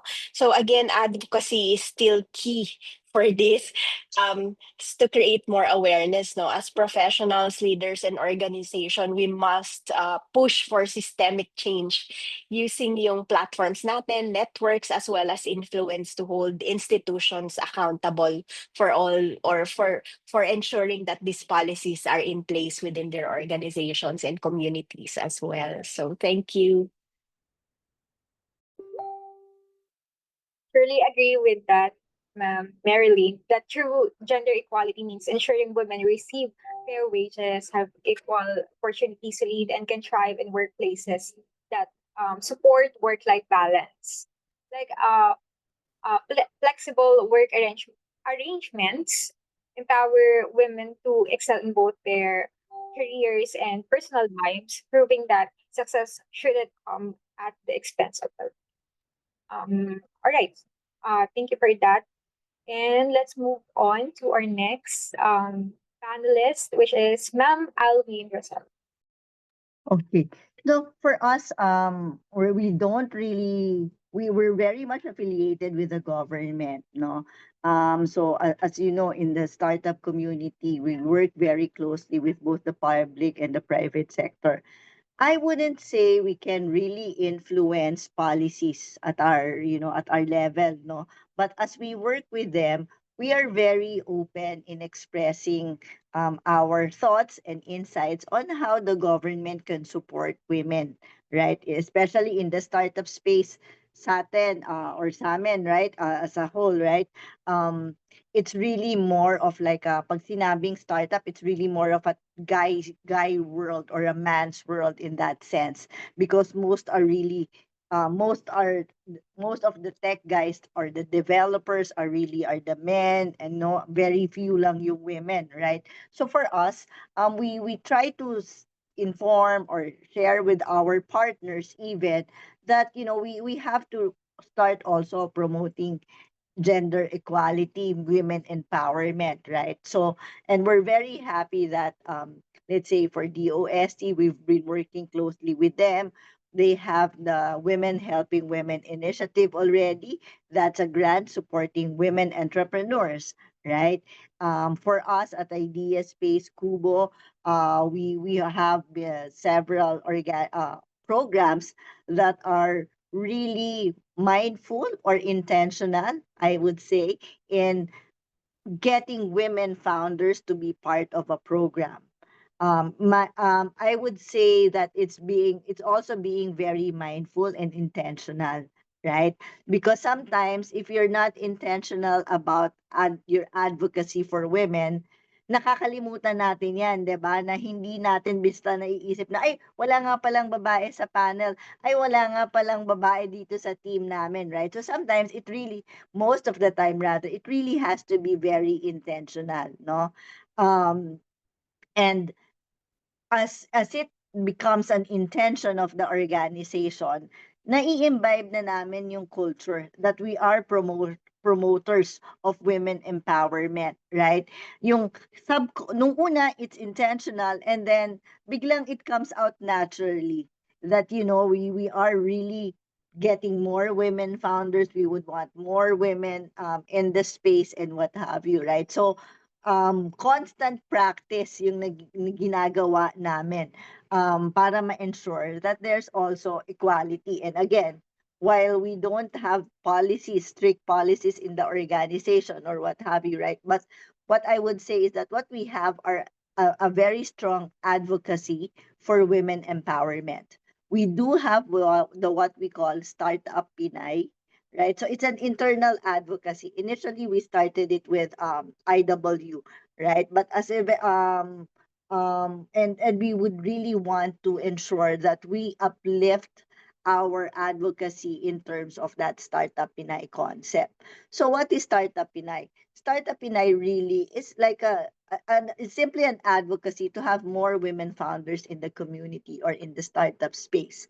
But how do we do that? Again, going back to being intentional, right? We are very mindful in terms of if we do run a competition, will there be women finalists, right? In terms of the program, will it only be a man who's gonna be hosting it? Dapat ba may segment na babae ang nag-host? Or dapat should it be two people hosting it, one man and one woman? In that sense, right? So that's also being very intentional. When we also do our panel of judges, it can't be all men. When we do a panel discussion, it can't be all men, right? I know we do not have a lot of women in the community, right? But we really make it a point that in one panel discussion, kahit sabihin nating napakahirap ng topic, kailangan naming makahanap ng one women founder or one women resource person to be part of that panel. Because again, it has to be mindful and very intentional na kailangan meron tayong women empowerment or women representative in anything that we do, right? Um, so that's about it. And then for us, we really acknowledge people in the team, right? In terms of women led, right? In fact, like how Asklex is doing it, right? We're doing this segment. It's good to. I hope all of us, right? We just don't do it when it's National Women's Month. It also has to be an effort from all of us to continuously promote women empowerment and provide avenues like this for women to express themselves, no, share their thoughts and what have you, right? So these are good opportunities, or these are good efforts, I would say, in supporting or in advocating for women empowerment. And we just hope that it's a continuous effort, not just for the month of March, right? But it's all year round, right? That's something that we can do. It doesn't have to be like all women panel or all women talk, right? It just have to be mindful for all of us to have at least one or two women part of that entire program, so that they would know that we women are always in the game. It's not that we're working, we don't know that space or what have you, because us, we have already, I would say we've already penetrated the men's world, right? We just have to continue with all of our efforts and us working together all of us being advocates, right, of women empowerment. I think it would really come out naturally as we go over time in in doing efforts like this. Agree to that, Miss Alwyn. Like seeing women in leadership, media, and decision-making spaces isn't just inspiring; it's necessary right now.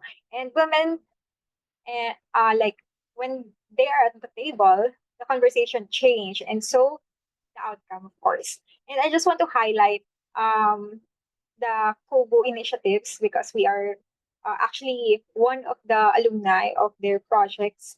Um, and I'm aware about the start of Pinay, and it shows the advocacy to uplift women. And kailangan natin nga maging mindful and intentional to getting women founder or women, like magkaroon tayo ng women empowerment, women representative.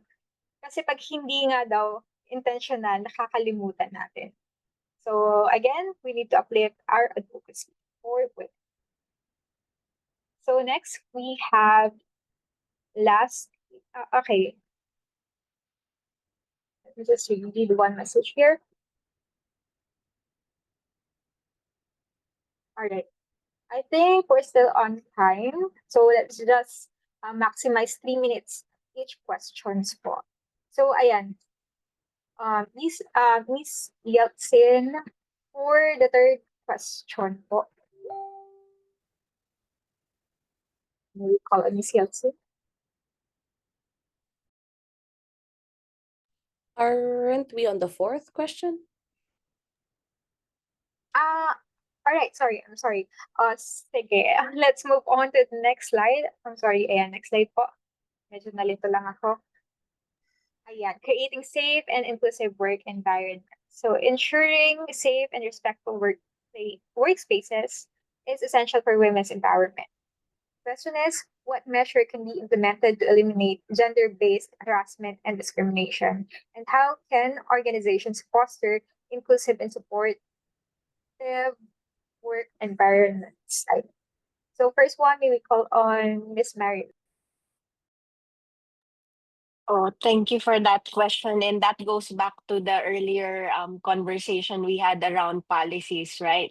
So, for us to have a truly inclusive workplace is one where women feel valued, protected, and empowered. So, the steps to be able to achieve this, of course, yung clear policies, which we just covered earlier, especially against harassment. So, making sure that this is reinforced within the organization, not only through policies, but also to regular training and awareness within the organization.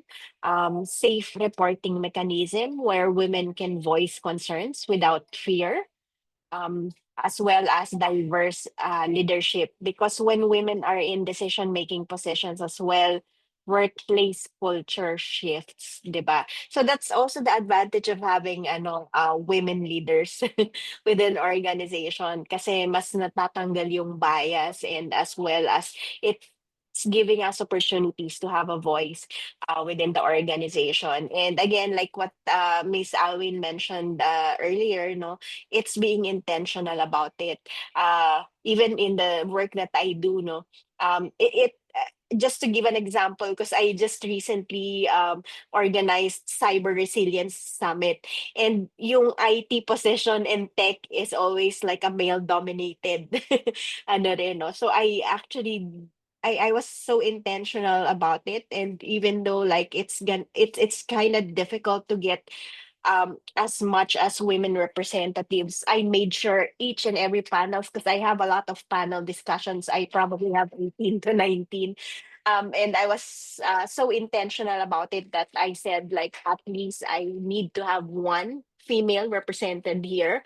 um so that's what I did, because I believe that diversity is not just about the trend right now. We always hear BNI, but it's actually because it really makes a difference in terms of the perspective, in terms of the value, as well as in terms of the output as well.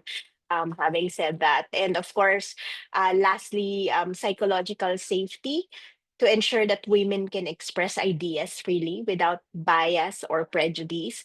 The more we create communities, organizations, and even within our families, no psychological safety, then we get to leverage on each other's strengths and address as well the um, challenges or the weakness that we have within the organization to be able to address um, each and every opportunities that we might have. So leader must set the tone. Cultures kasi will definitely, special for on organizational level, di ba? Culture starts at the top, and we must challenge yung mga toxic norms.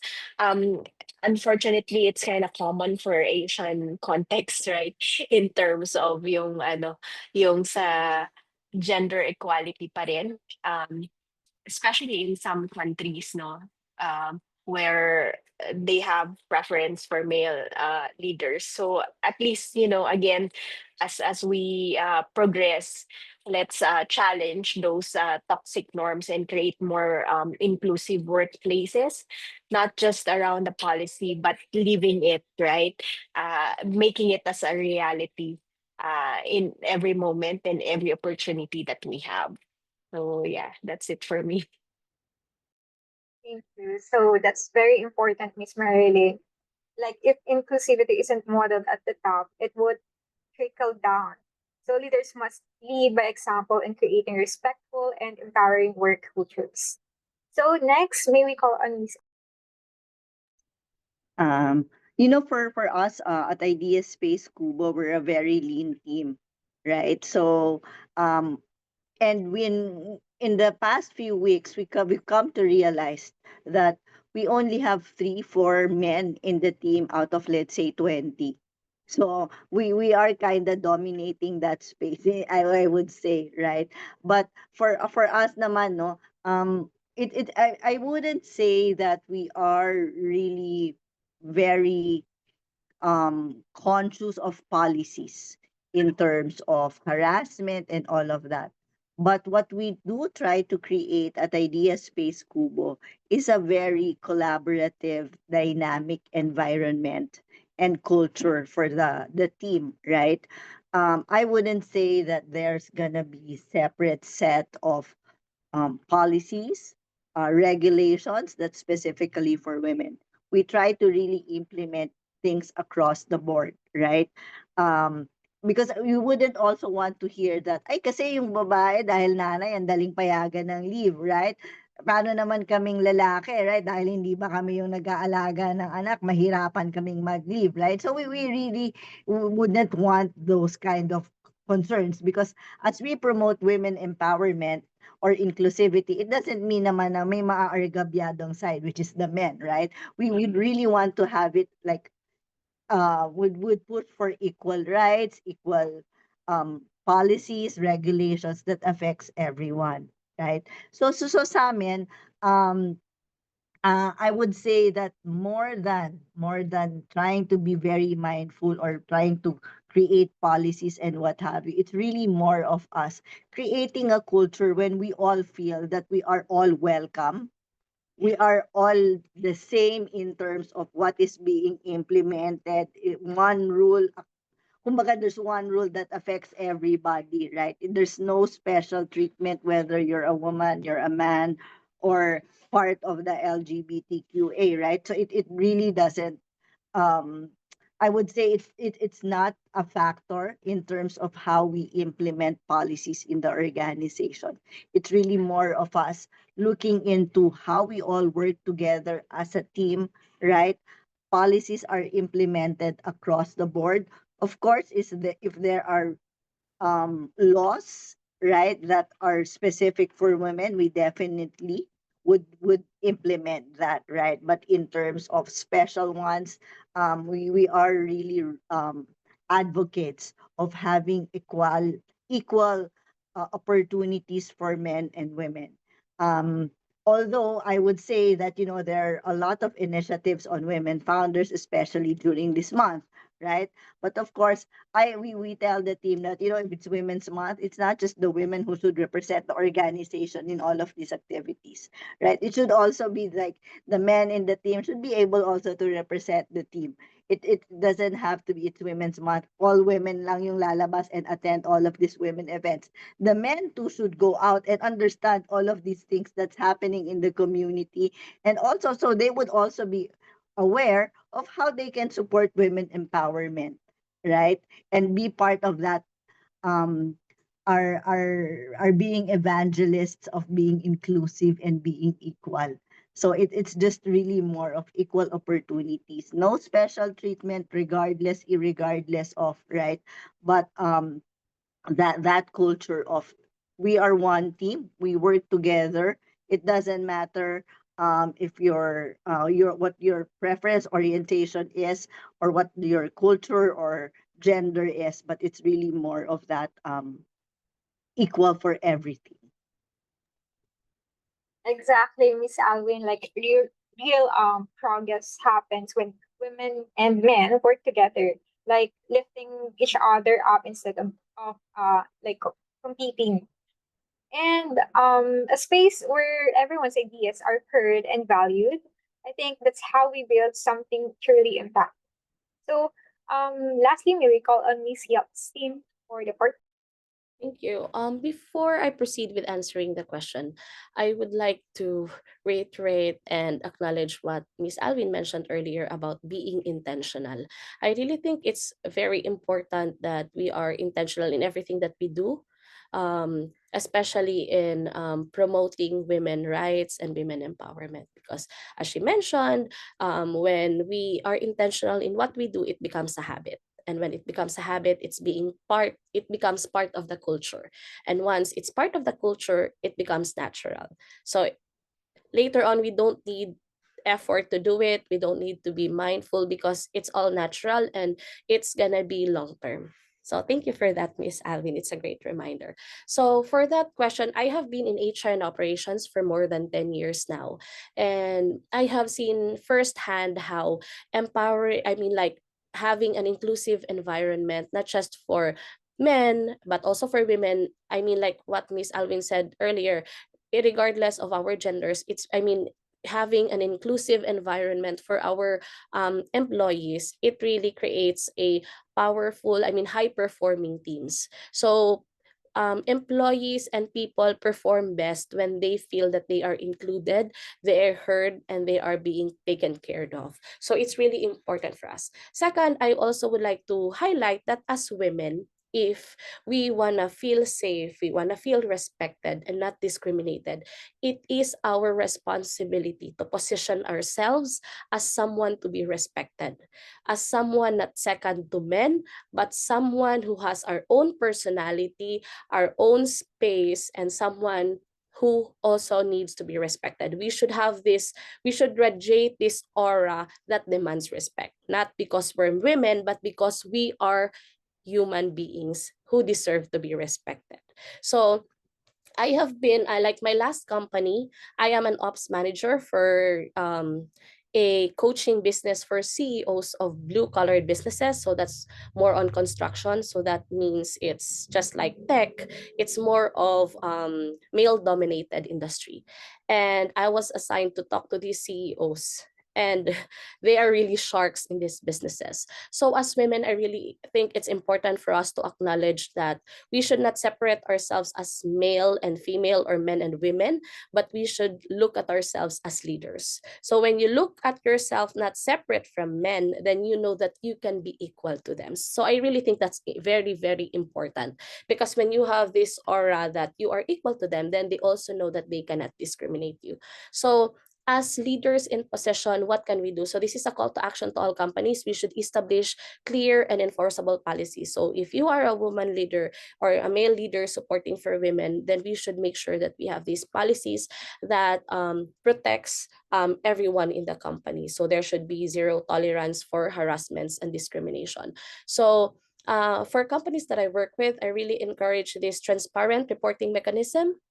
So people can report without reporting who they really are to protect their identity. Some employees are afraid to speak up because they are afraid to lose their jobs. So I encourage HR managers to do a transparent reporting mechanism wherein your workers can report whenever they feel they are being harassed, they are being discriminated, or if they are third persons who have witnessed such incidents. So I also think that it's important that there is leadership commitment and accountability.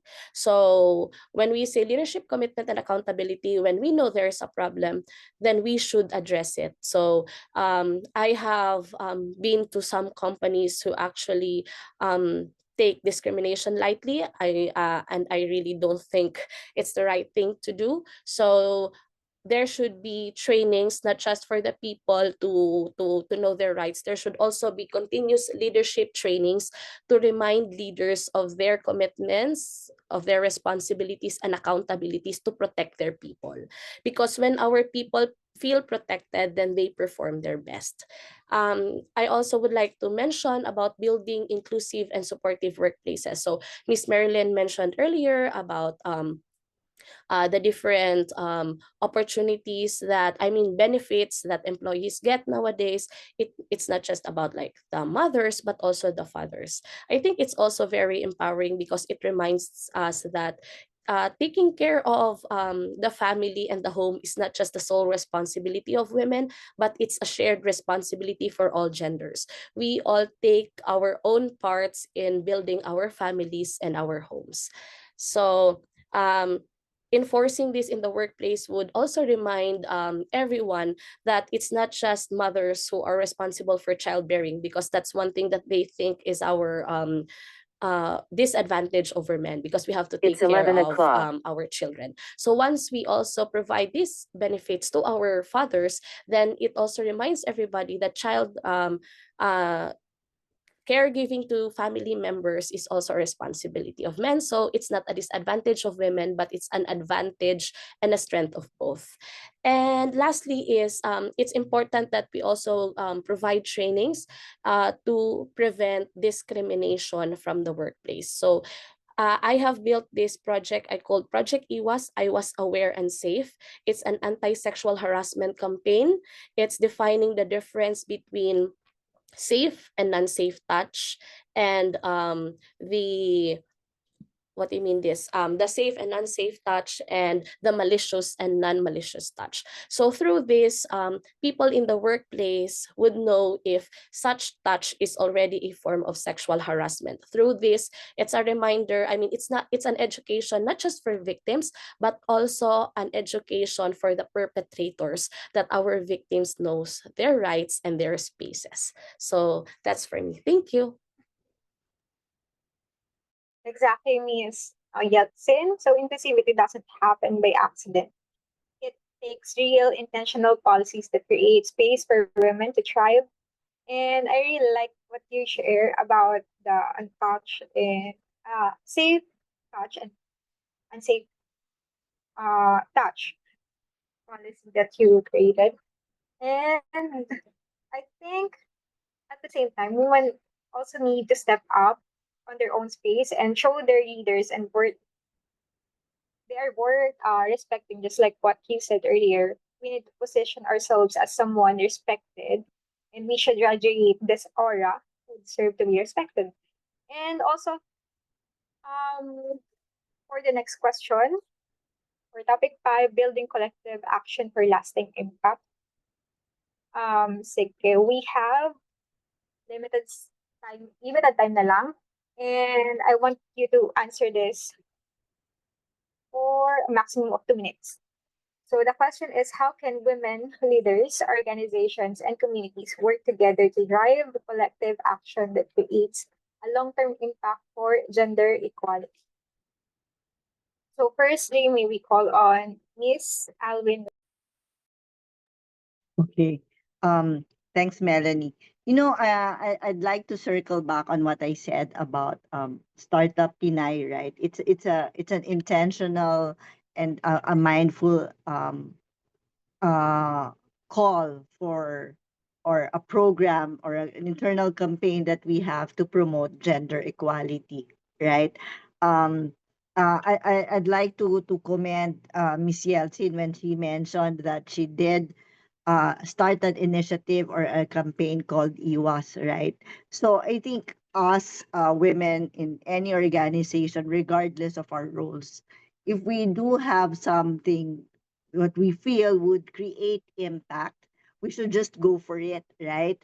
Um, let's say it says that when the culture is good, people as Yeltsin mentioned, no, when the culture is good, people perform better, the company performs better, and what have you, right? So it's really more of being very, again, very mindful, very intentional, and creating that environment that's safe for everyone, right?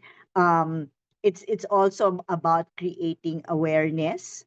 Kagaya ng project nila, no? It's also about creating awareness on um, what is good, what is bad, what is a no, what is a yes in the environment, right? Because as we start with these little campaigns, these programs internally, right, it it becomes part of us, it becomes part of our culture, and then yun nga, it just happens naturally, right?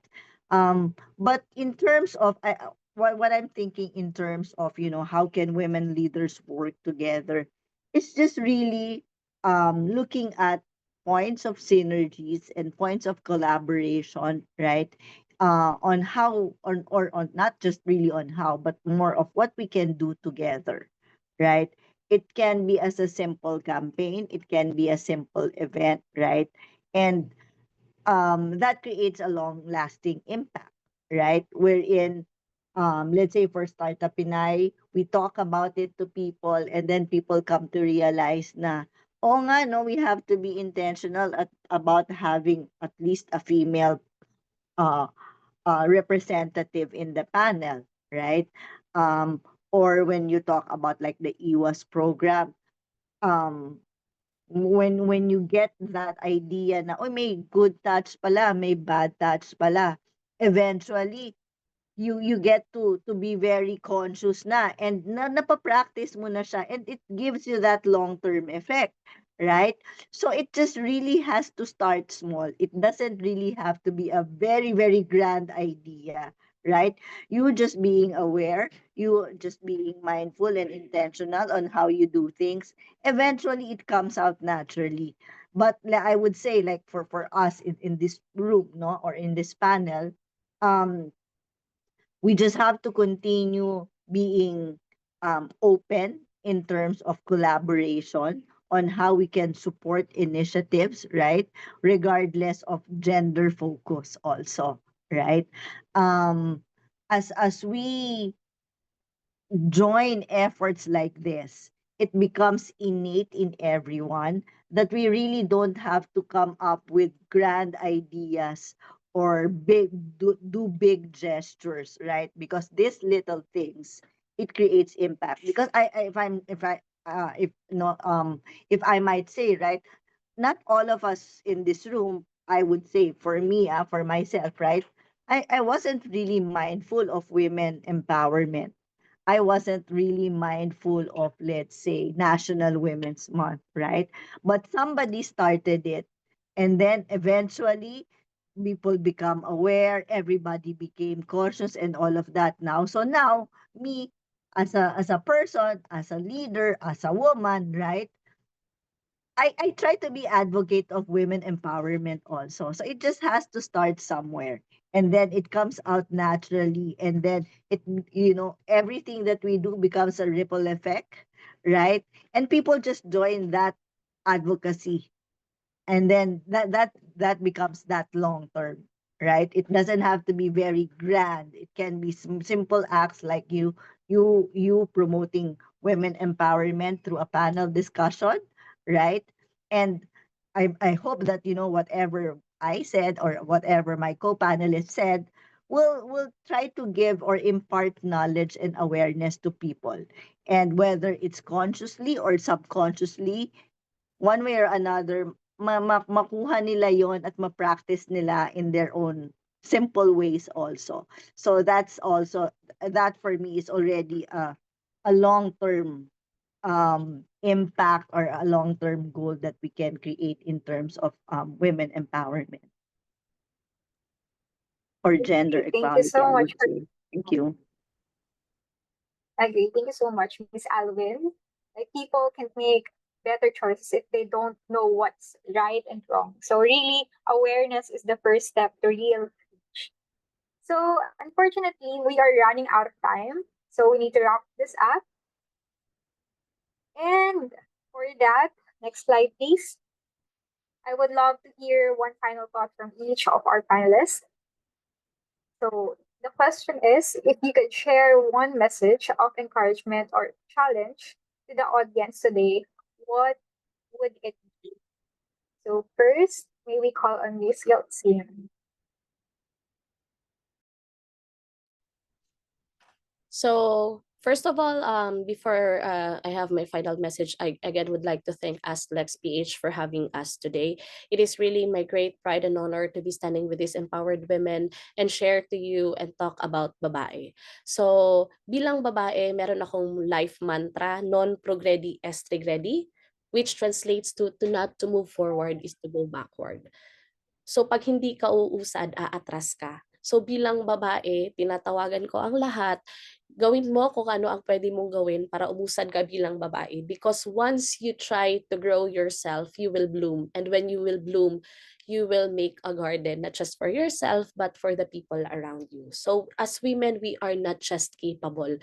We are catalyst for change. As mentioned kanina, we can bloom. We are the flowers.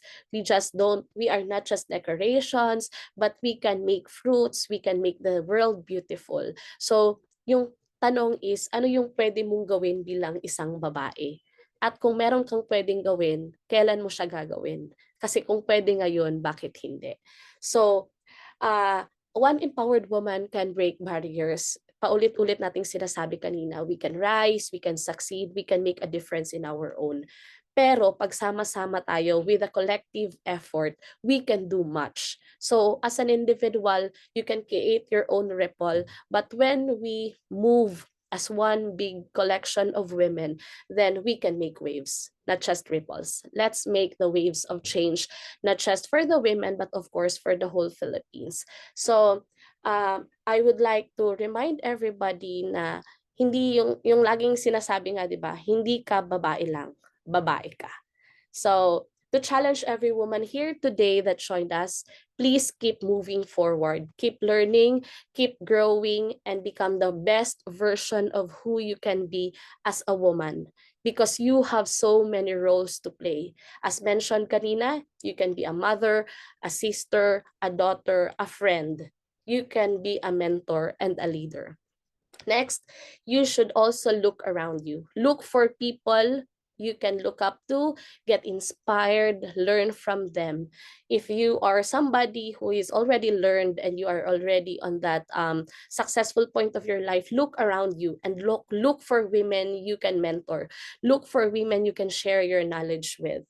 And uh, remind her that when she is at that point of her life where she can also share her own knowledge, then she should pay it forward. Next, when one woman arise, she open doors, but when we all rise together, we break down walls. So let's all work together. I hope there will be more opportunities like this where women are brought together to inspire and motivate other women to take the change, to take the lead. Thank you so much for this opportunity to be with you today. Maraming salamat. All right. Thank you so much, Miss Yeltsin. So next up, may we call on Miss Marilyn Velasco. Again, thank you for this opportunity to be here today and share my insights and stories. And of course, ang masasabi ko lang, you have the power to create change, whether in your life, workplace, community, or industry. Your voice matters. So remember to step up, take action, and don't wait for permission to lead. The future is shaped by those who dare to challenge the status quo. So be that person. Thank you. All right. Thank you so much, Miss Marilyn. And lastly, may we call on Miss Alvin Rosales. Okay. So thank you. No, again, I'd like to thank Ask Lex Felix for always reaching out if ever you have activities and events like this. And thank you for being our moderator, Melanie. Right. For me, no. Um, as sabi ni Yeltsin kanina, it's move forward and all. One of my mantra as a person really is to always pay it forward. You know, whatever it is that you learn, whether it's from a mentor, from a friend, or what have you, I would always want it that it's a mindset that I always tell people. We always have to pay it forward. We will, as whether as a leader, as a good student, or what have you, you wouldn't be here, or you wouldn't be where you are right now if it wasn't for somebody who helped you out, right? And it would be good that we always have that mindset that we always pay it forward to the people who would always stand by us, regardless if it was our high or if it was our low, right? So that's very, very important. Paying it forward creates that ripple effect, and then it also affects people in one way or another, right? But as a woman, and I always share some memes with some friends, especially the girlfriends that I have, no. um I it always I now remember this quote or this post that says, real queens fix each other's crowns, right? So that means we don't pull people down, we help people, right? um Whether it's in a personal capacity or at your professional capacity, do what you can in order to help somebody, right? Whether it's fixing the crown because it's malalaglag, or just keeping that crown on top, right? So that's very, very important. And I find it powerful, right? That we, babae, kailangan tayo yung nagtutulungan, walang hilahan, walang kahit na ano, right? And kahit babae ka, kung may kailangan ng tulong mo, it doesn't have to be, you don't have to be mindful na, ay, babae lang ang gusto ko ding tulungan. Babae, pinopromote natin na tayo ay malakas, tayo rin ay magaling, tayo, kaya rin nating lahat. Pero hindi ibig sabihin nun na babae lang din ang tutulungan natin. Mas kailangan nating ipakita na tayo ay mas inclusive at mas nagpo-promote ng gender equality. So that's for me. Thank you. Thank you so much for our incredible Babae panelists for sharing your wisdom, experiences, and really for giving us inspiration today. And to all our audience, let's keep this conversation going. So let's continue to support one another, advocate for change, and build a future where every woman has the opportunity to lead and succeed. Yun lang po. Maraming salamat at mabuhay ang Babae. And that concludes our panel discussion. And now the table is open. If you guys have any question, feel free to raise your virtual hand or type in your questions sa ating chat box. Meron pa tayong slight time to entertain some of your questions. Go ahead, you guys. It's nice to witness women uplifting women. And yes, totally agree with that. Women should take space in all the sectors of our society. Any questions from our Zoom team and also from our Facebook? You may also type your questions sa ating comment section. Mukhang tahimik na ang ating mga audience. All right, so let's proceed then. Once again, on behalf of Sir Lex and the entire ASLEX PH Academy, thank you very much, Ms. Yeltsin, Ms. Marilyn, and Ms. Alvin for having you with us this morning and sharing your inspiring thoughts. We present this certificate of appreciation to Ms. Yeltsin Advincula, Marilyn Ramos Velasco, Alwyn Rosell for being our panel speaker for our event Babae, bringing awareness, building aspiration, and empowerment given this 30th day of March 2025. Also, our very own Miss Melanie Madrigal for being our panel moderator. Maraming salamat po sa inyong lahat.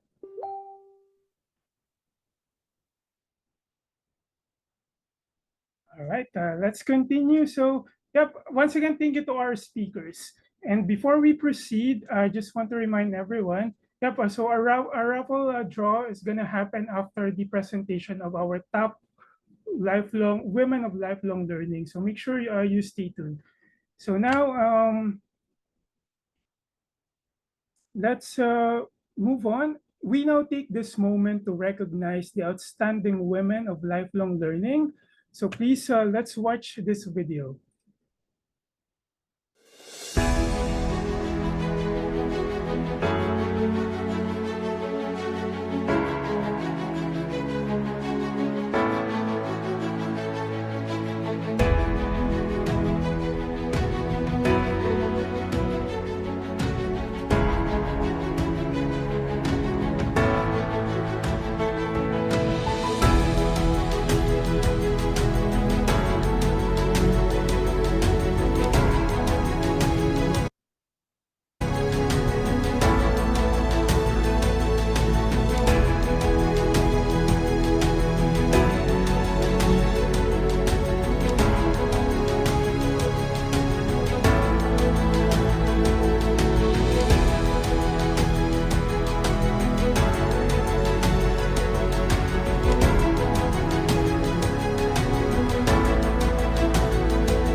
And there you have it, ASEC Speech Academy's 2025 roster of top 30 women of lifelong learning. Congratulations, everyone.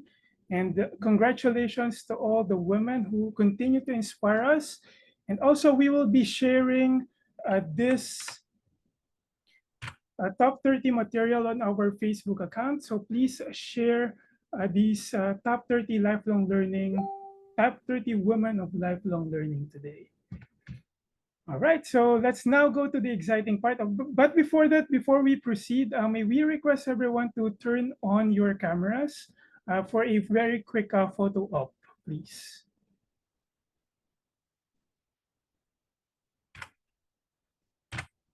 Let's go, everyone. Let's turn on our cameras, and we're just gonna take a screenshot so we have a remembrance that we could post also on our social networks.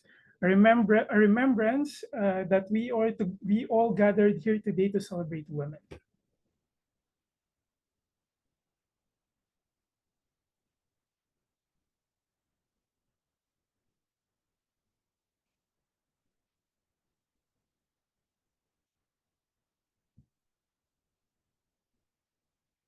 All right, in 3, 2, smile. Please open your cameras. 1, 2. All right, thank you. Thank you once again, everyone. All right, so maraming salamat for those who are here from the beginning up to now. Your names will be shown on our screens sa ating mahiwagang tambiolo as our tech team will be rolling out the names of our lucky winners of 500 pesos each. Okay, so let's start. Our first winner.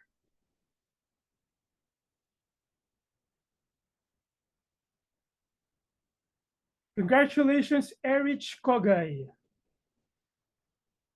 So our team will be contacting you after this program, or you may also message our Facebook team to claim your prize. Next, we have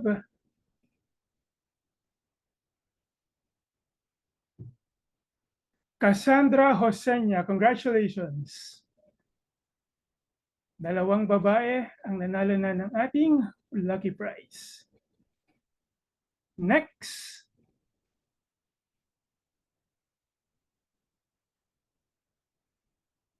congratulations, Miss Maureen Montano. We still have two, so keep on praying, guys. Konting kapit lang, masasagot rin ang ating panalangin. Congratulations also to Miss April Maris Beato. And lastly, one more time. Ikaw ang lucky winner, Miss Abigail Marqueses.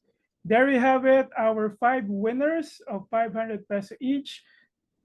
Congratulations and thank you for celebrating Babae with us. Let me just share my screen. So before we end our session today, let's welcome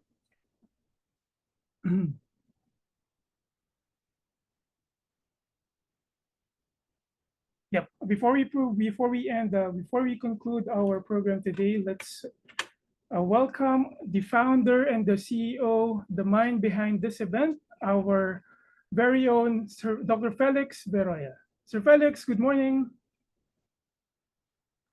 Good morning, Buko. Hi, Sir Rex. Ayan, oo.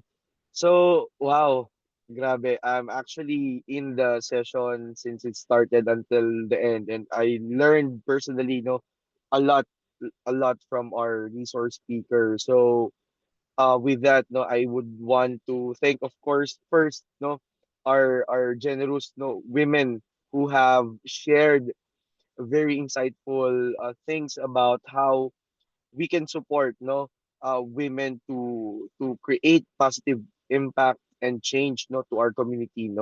So thank you to, of course, Miss Rebecca Bustamante of Asia CU Events. Alam ko napaka busy niya, and she will always say yes to us whenever we invite her. So maraming salamat po, Miss Rebecca.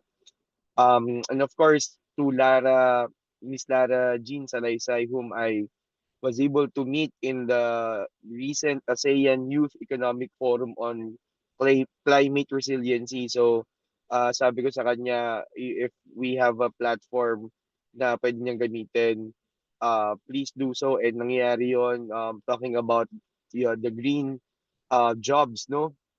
Not only for women but for all of people who will be interested in that space. And of course our amazing panel speakers, first time na lang nagsama-sama. I'm not quite sure with Yeltsin and Miss Alvin kasi they're both from the startup space, but with Miss Marilyn, no. So thank you formally to one of my kapatids, no, I call them kapatid, Miss Yeltsin Advincula of Mindahuana, no, advocating for a lot of things, no, not only for women empowerment, and also to Miss Marilyn Velasco from Customized Training Solutions, no, based in Singapore, no, for also gracing the event, no, and of course to Miss Alwin Rosel, no, one of our alumni, no, alumna po namin din ng program that now is the executive director of Kubo Idea Space. So thank you to all these amazing women in the panel. earlier, no, sharing all these things that not only women will be benefiting, no, from, but also men like me, no, as they call allies, no, of this thing. So and of course, hindi ako papayag na hindi ko ma-shoutout yung team ko na talagang nag-abala, nagbigay ng effort nila to do this. This is, I think, our first impact projects in a line of so many. So may mga parating pa rin po tayong events, and Babae, I think, is the starter as of now, for the year of impact projects, no. Of course, wala lang dito ngayon si Jubel Minelia, which is our community lead, who is the one who basically leads this project, no, now, and of course supported by our chief marketing officer, engineer Melanie Madrigal, si Eli. Ayan, and of course yung creatives na nakikita nyo ngayon, the magazine idea is a brainchild of none other than our creative head, Ruelito Aristo, or Buko, who also owns Aristocraft, tama ba, Buko? And of course, our forever tech man, our COO, Sir Jojo Palisok, and our CFO, who opened the event, si Engineer Catherine Viroya. I just want to highlight, no, that Engineer Catherine Viroya and Engineer Melanie Madrigal were part of the top 10, I think, if I'm not mistaken, award from JCI Philippines called Pinay Power. So kaline up nila doon sila, mga politicians and mga uniform personnel, other leaders in the space of where they belong and where they operate. So gusto ko lang i-shoutout yan kasi I think we never celebrated it, no? But yeah, we're very proud na dalawa out of the 10 is from Aslek Speech Academy po, no? And um this thing that we do is just, tip of the iceberg, but we strongly believe that by building awareness, no, by creating spaces, and of course, providing platforms to people to share their stories and their insights is one contribution that we can make on our own scale, and own capability. And with that, maraming salamat also sa lahat ng mga nag-abala na umattend, makinig, matuto, at sa mga partners na patuloy na nagsusupport sa amin. Naniniwala kami na lahat ng bagay ay may kanya-kanya tayong role na kailangan gampanan, and by hearing all of those insights, hopefully you find your space and place in in the initiative and in the drive to really pursue women empowerment. So with that, maraming maraming salamat, and hope you can share yung ating mga collaterals to further promote, no, what we are promoting. Maraming salamat. Enjoy your Sunday with your family. And as we always say, let's continue to be hashtag significantly better together through accessible and sustainable lifelong learning. Thank you. Thank you. Thank you, Sir Lex. There you have it, guys. Once again, happy Women's Month to everyone. Thank you, everyone, for spending your Sunday morning with us, and may today's discussion inspire all of us to take meaningful action towards more inclusive and progressive future. Also, may we request everyone, we'll be sending you our evaluation form. So, or you may take a photo of this QR code on your screen. We want to hear from you about this program as well.